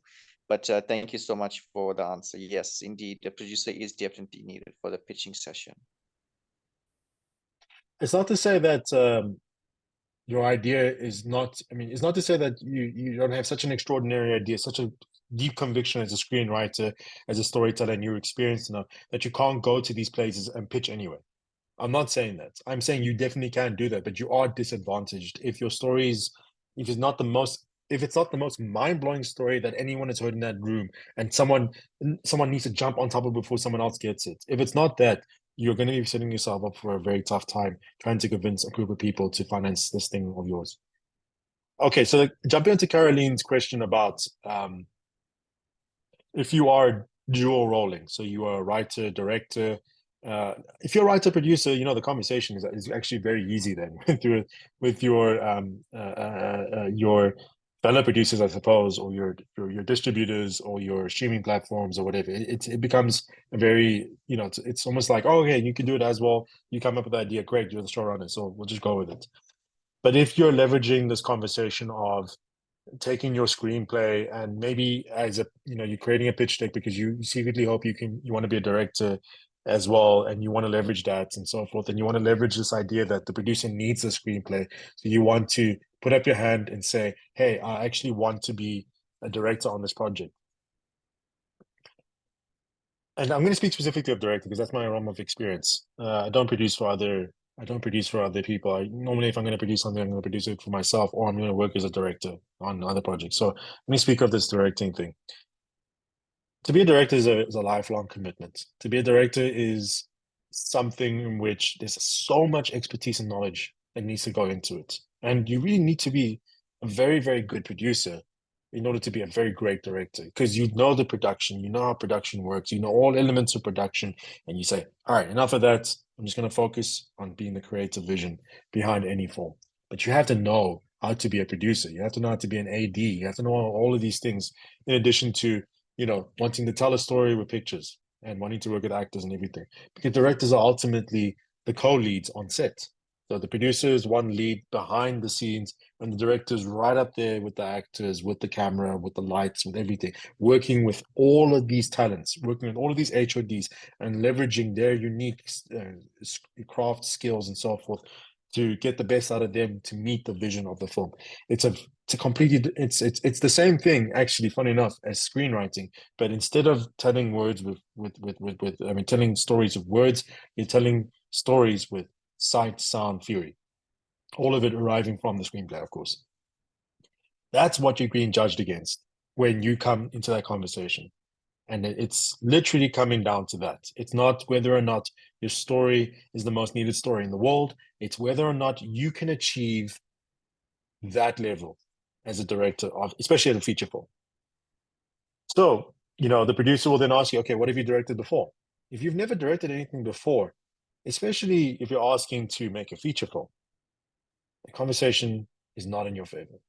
It isn't in your favor because you never worked with actors before, you never worked with camera, you never learned how to tell a story with images, you never blocked anything before, you've never created something that harnesses sound and light and actor to tell a story. So, you won't be able to convince a producer that you can suddenly do that on the biggest, most high pressure environment you possibly can do that, and that's on a feature film. I would recommend that if you're going to come into that world, if you want to be someone who wants to direct something, but you're definitely a screenwriter right now, and you want to remain a screenwriter into this conversation, but you can find yourself maybe perhaps fancying yourself being a director. Nothing's stopping you right now from picking up a camera, picking up light, getting 2 or more people to help you with 2 actors in a room and shoot something. Nothing's stopping you from doing that. Nothing is stopping you from organizing all of that stuff and sitting down on one weekend and making a short film. A short film of 20 minutes, 10 minutes, 5 minutes, whatever. Nothing is stopping you from doing it. No one can ever tell you you can't do that. Especially if you try to study this thing, you try to watch as many movies and as series as possible, and you really start to understand this language of blocking, coverage. Nothing's stopping you from doing that. You don't need someone to finance you for that. You can do it with the people around you. Get people who you know. Get your family members. Someone can hold the boom, and you literally have phones. You can shoot. This amazing thing. I know it's blurred out, but you can shoot a film on your phone. It's crazy. We live in a world where you don't need a camera the size of a room. You don't need lights that are so hot they burn the actor's skin. You don't need anything. We've got technology that can literally allow us to shoot, and we can edit as well on our computers. I am talking to you from a laptop. I can edit on my laptop. Nothing is stopping you from learning how to be a filmmaker, a director specifically if you want to. But unfortunately, that's something you're going to have to do on your own time. To convince someone to pay you, to be a director, especially when producers in this country, especially film producers and independent series producers, they have to answer to insurers, they have to answer to financiers, and if that director is unable to get the shots needed to on the day, or worse, they lose a scene on that day and needs to be shot the next day, and they lose a scene again, and now suddenly you're 2 or 3 days behind. The insurers will simply say, fire that person, get someone who can get the job done, because there's a lot of money at stake. That's what you're dealing with. That's the conversation that you're dealing with. It's not about whether they like you or not. It's literally down to whether or not you can get the job done. Your case becomes so much stronger if you've shot X amount of short films, you've shown it to people at film festivals, you've shown it to local screenings that you've organized, all of these things. Your case becomes so much stronger if you have a portfolio of work, you have a show reel, you have a line of evidence behind you that proves that you know how to tell a story with image, with actor, with sound, and with edit. Your case becomes that much stronger. Then you can have someone leveraging them liking you as a producer to say, okay, you know what? You clearly have made stuff, and you've made narrative stuff, not commercials, not music videos. You've made narrative things, and you've done it because you care about it so much. You've done it on your own initiative and your own expense. Not that you waited for anyone else to do it, and you've done so many things, and you try putting out in the world. You've been burned so many times because the audience has laughed when they were supposed to be crying. All of those things, all that sense of experimentation, everything. Once that's been done, And it's just now you making a feature film as a completion of a journey, not as a starting point. I can guarantee you producers are more likely to say, all right, let's go for it. Because number one, they want your screenplay anyway. And number two, you're cheap now because you're going to be the director as well. And they're going to tell you straight, first time filmmaker, do it for free. I'm hoping they don't do that. I really hope they don't do that. But unfortunately, that's how it works around the world. So you present a very, very good case for them. Being a filmmaker is committed, is going to get over the line. And yes, because you're the screenwriter, you can leverage a lower fee as a combined role. That is how you do it. I'm sorry, Caroline. It is what it is, because to be honest, if the question is between you as an untried, untested director who's never made anything before versus a director who I can call in tomorrow, leverage a favor, get the thing made and sell it, the producer really has one answer in that regard. Thank you. That's a fantastic answer. I really appreciate the honesty that you touched and all the complexity you touched on. And it's also freaking motivational. So thanks for that. Look, I mean, let me just check if he's still here, because maybe you can speak on it as the Writers Guild coach here. I'm throwing him in the deep end over here.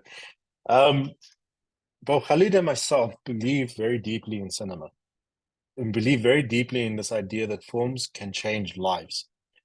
So we have, in our own initiative, made films. We have tried to go out there and make things, and we've been successful, not successful, etc., and many different things. But the point is that we love making films. We love it more than we love sometimes our own family members. Please don't tell anyone. But the point is that we live for it. We live for it. This is the thing that we do.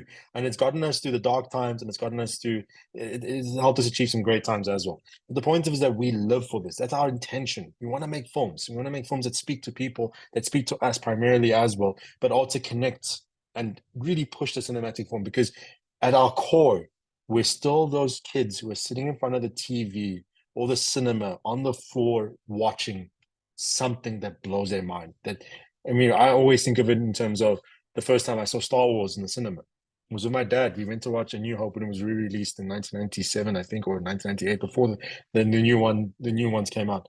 I remember seeing Darth Vader, and I was a kid, you know, with my dad watching it. I was watching him watch it, you know. I was watching him watch Good, Bad, and Ugly. That was my first experience of film, and I'm still that kid. I'm still that person, you know, watching my father as an audience member watch something on screen, even though he's passed now.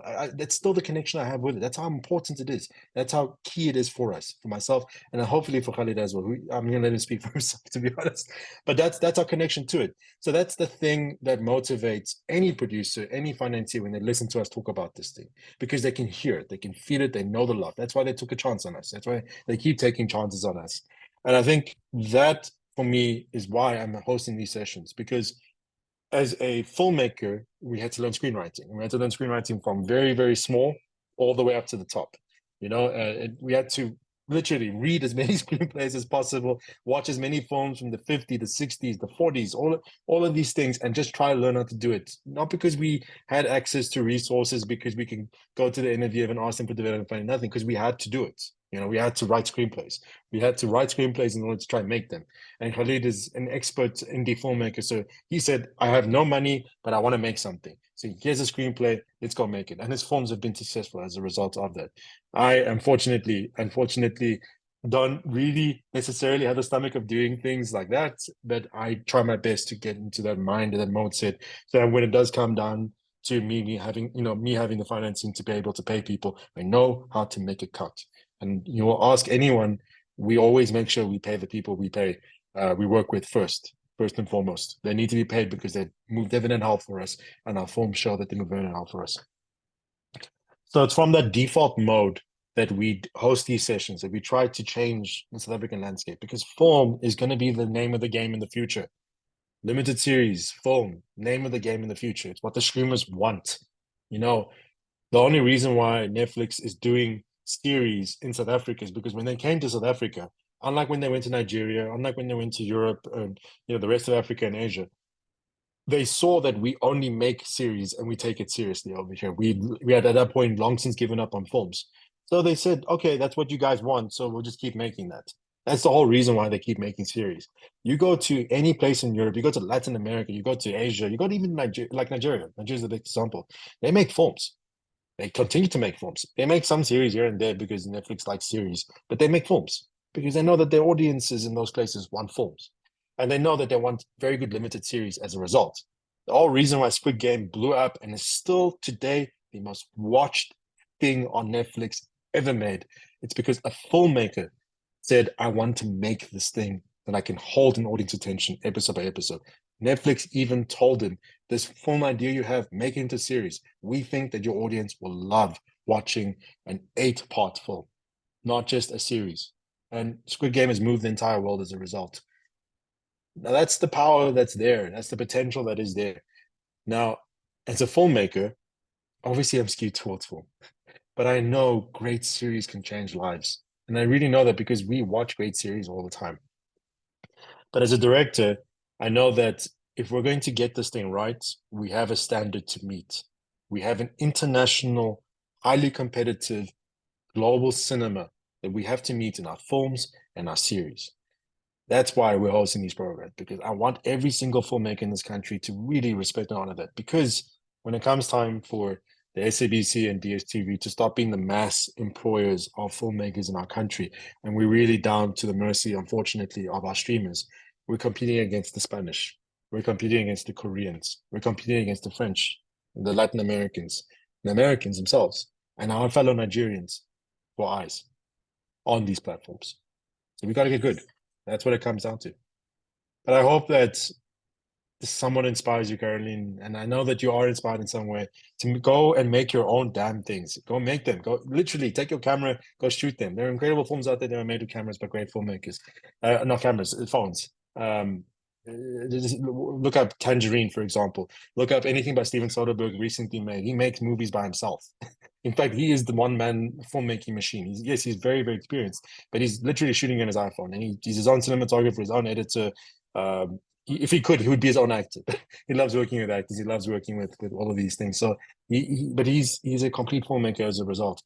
We are at a time that filmmakers in the past wish they could have been a part of. So let's leverage it. Let's utilize it.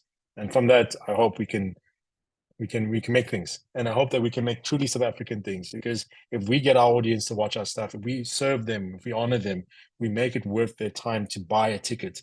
And we don't make them extensions of our television series and Mzansi Magic. So that's what our audience, by the way, perceives our films to be.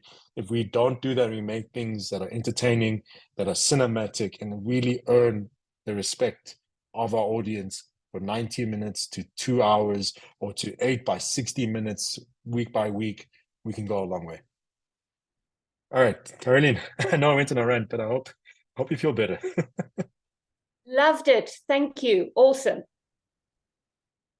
Okay, guys, so we have about 6 minutes left. Anyone want to jump in with questions, comments?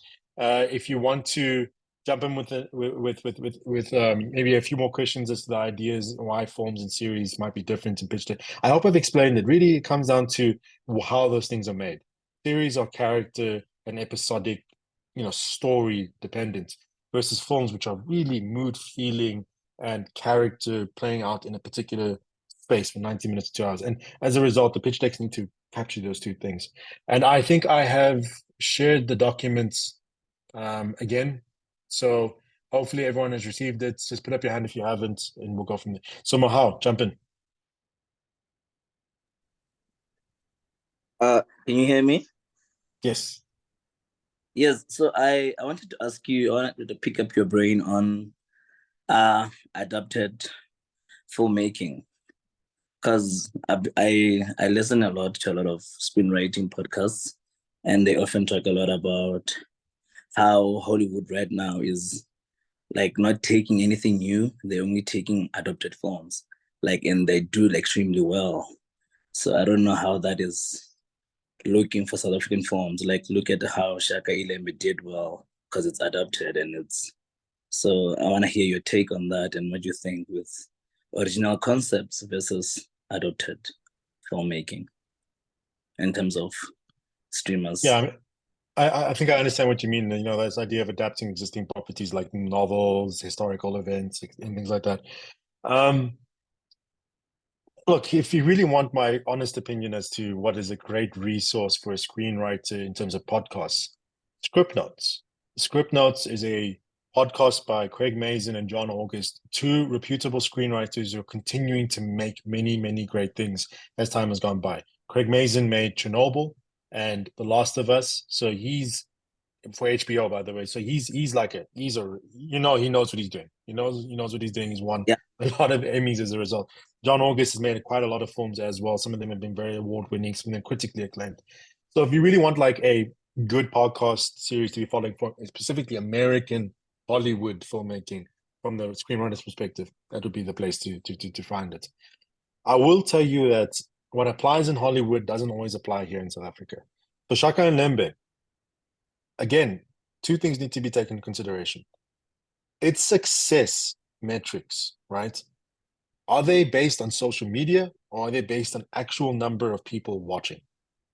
Because if I can tell you that actual number of people watching, if we have to, consider the amount of millions that are watching it day in, day out or week in, week out, I'm still going to tell you that anything on SABC that's prime time is blowing the water. It's blowing it out of the water. Because we're talking about the telenovelas that are on SABC. You can go right now to the brcsa.org.za and you can find the audience ratings per channel, per series, per film on it. And I recommend you do that. BRC, the Broadcasting Research Council of South Africa. If you can go on to Google to search for it, you'll find the trends per month for X amount of years going back. I know that Shaka Lemon's numbers are going to be coming up soon, and I'm going to say that it's probably sitting in the region of 2 to 3 million who are watching it per episode, right? Because that's literally the maximum size of DSTV subscriber base as it currently stands, and they're bleeding subscribers every single day. So with regards to what we think could be the budget that was spent onto it versus the number of people watching it, I'd argue that any telenovela on SABC was a better bet than that. Because the SABC telenovelas are sitting in the region of 9 million, 10 million people watching every episode every single day. So in terms of pure numbers, anything that's on SABC is probably really a better usage case. So in terms of success, yes, it's blowing up on social media, WhatsApp and Twitter and Instagram and TikTok, you name it. It's all there. And we love the actors, we support them, whatever. But that's on social media. Is it reflecting the true real world experience of our audience? And something you should always ask yourself when it comes to series and how popular they are. In America, yes, property is the name of the game. IP, name of the game. Marvel, video game adaptations, all of that stuff. Yes, definitely, adaptations are there. But we just watched an interesting thing happen. So Christopher Nolan came out with Oppenheimer, right? A movie that is nearly 3 hours long, and it's a biopic. It's about people talking about nuclear physics and then watching a bomb go off. Mainly, it's people talking and then a bomb goes off and then they carry on talking. That movie is about to make $1 billion, right? And it is a historical event. It is an adaptation of the book, but it's not like Marvel or DC or even Barbie or anything like that. It's literally what on paper should be the most boring thing in the world, but it's not. It's exciting. It's original. It's funky. It's something crazy, and a great filmmaker is making it. And as a result, audiences have been coming in drove after drove to watch it again and again. Yes, it's always been the case that adaptation of properties has always led to a staple of things being watched. But we must not forget that the very first blockbusters, Jaws and Star Wars, were original films, and the blockbusters are going to keep coming as time comes by. Are still going to be originals. They're still going to be that because Avatar was an original. It's a remake of Dances of the Wolves. It was an original, and it blew up as a result. The Marvel films and the DC films are all dying. They can't make their money back. We're seeing them crash and burn in the cinema every time as we go by, which means that this idea of IP and so forth, maybe it's just a fad. Maybe it's just a temporary market situation. Maybe it's not real. But I always will leverage originality as the thing that people come to watch in the cinema and in the series houses and the streaming platforms. Originality speaks of an ancient time when we used to sit around the campfire and tell each other stories. And fundamentally, film and series are always going to be that. A great film makes you feel like you're sitting around the campfire watching a story taking place. It makes you come back to being a child in front of the TV or in the cinema watching something. Originals can always do that. Yes, IPs and things like that, like Marvel, Spider-Man, etc., and books, Harry Potter, you'll get like the original built-in audience, but to convince new people to watch it, it's very difficult. But original things, the world is your oyster if you get it right. So that'll be my thing. And in South Africa specifically, look, there is like an idea that maybe if you adapt something, you can actually, create a series or a film. But I mean, in South Africa, it's not been the case. Most of the movies that we've ever made have been originals. Most of the series that come through have not been adaptations, right? Because there's like there's whole legalities that come through. We're trying to get the rights from the novelist and so forth, or trying to get historical events right. All of those things. There's a whole thing that's behind it. So we normally find ourselves, taking original properties and making them, right? So I would say your calling card should always be original properties in South Africa specifically. If you're an American screenwriter or you're trying to write for America, try leverage one of the existing properties. But in South Africa, always try to make original screenwriting ventures. Thank you. Okay, we've run out of time. I will see you guys next week. But before I see you guys next week, let's quickly see what any last questions and comments are. From Valente, one of the other things we always forget is mentorship, especially concerning directing. Yes, that is another reason why we need a Directors Guild, a sister organization to Writers Guild. We are working as hard as we possibly can to try to get it going. Both Zakona and Rentia have very inspirational, I'm very thankful for the inspirational message you put over there. I really appreciate it, but you guys are far too kind. Molefi says, truly encouraged by your motivational presentation. I got so much of what you said. And Molefi then speaks of, is there a database for producers where the newbie screenwriters can tap in? Yes, you're a part of it right now. It's the Writers Guild. Get onto the purple list, send your stuff through, get your screenplays logged into the registry of the Writers Guild, get your profiles updated as a Writers Guild member, join the Writers Guild. All of these things. This is the primary access point for you as a screenwriter to possibly meet with producers. Producers are flying through this place all the time, looking for new voices, looking for new things. Normally, they approach the Writers Guild first when they want to do calls for concepts and ideas and treatments and all of those things. So be a Writers Guild member. That's the number one place for you to possibly meet new producers. Otherwise, get out to the film marts. Embrace the suck of it. Just do what you possibly can and get out there and make relationships. So, guys, thank you very much for coming through. It was as I said, it was a more interactive session than last week. The sharing of knowledge is always going to be there. Try with the documents that I've sent through.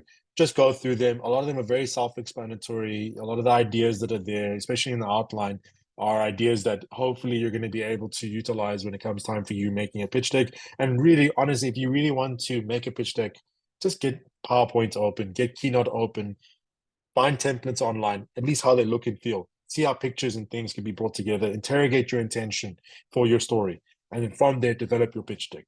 Don't try to do it other way around, because ultimately why you want to make something, why it should exist, comes from why you want to make it. That's your intention. So thanks very much, everyone. Next week, we'll be going through curtailing your pitch deck and utilizing it to speak to someone.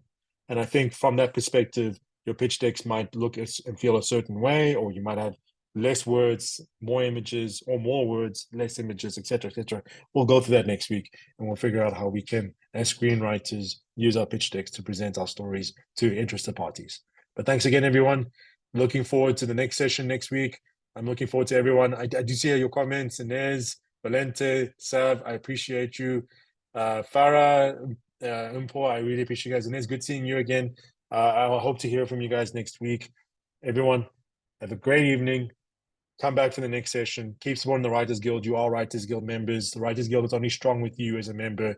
Keep telling the Writers Guild what you want. We'll grow. Thank you. Oh, Khalid, I wish you jumped on, but it's a bit too late now. We'll talk next week. I hope that the family as well. I hope everyone's good. Guys, see you guys next week. Keep writing, keep learning, keep growing, and I hope to see your films out there and your series. See you guys.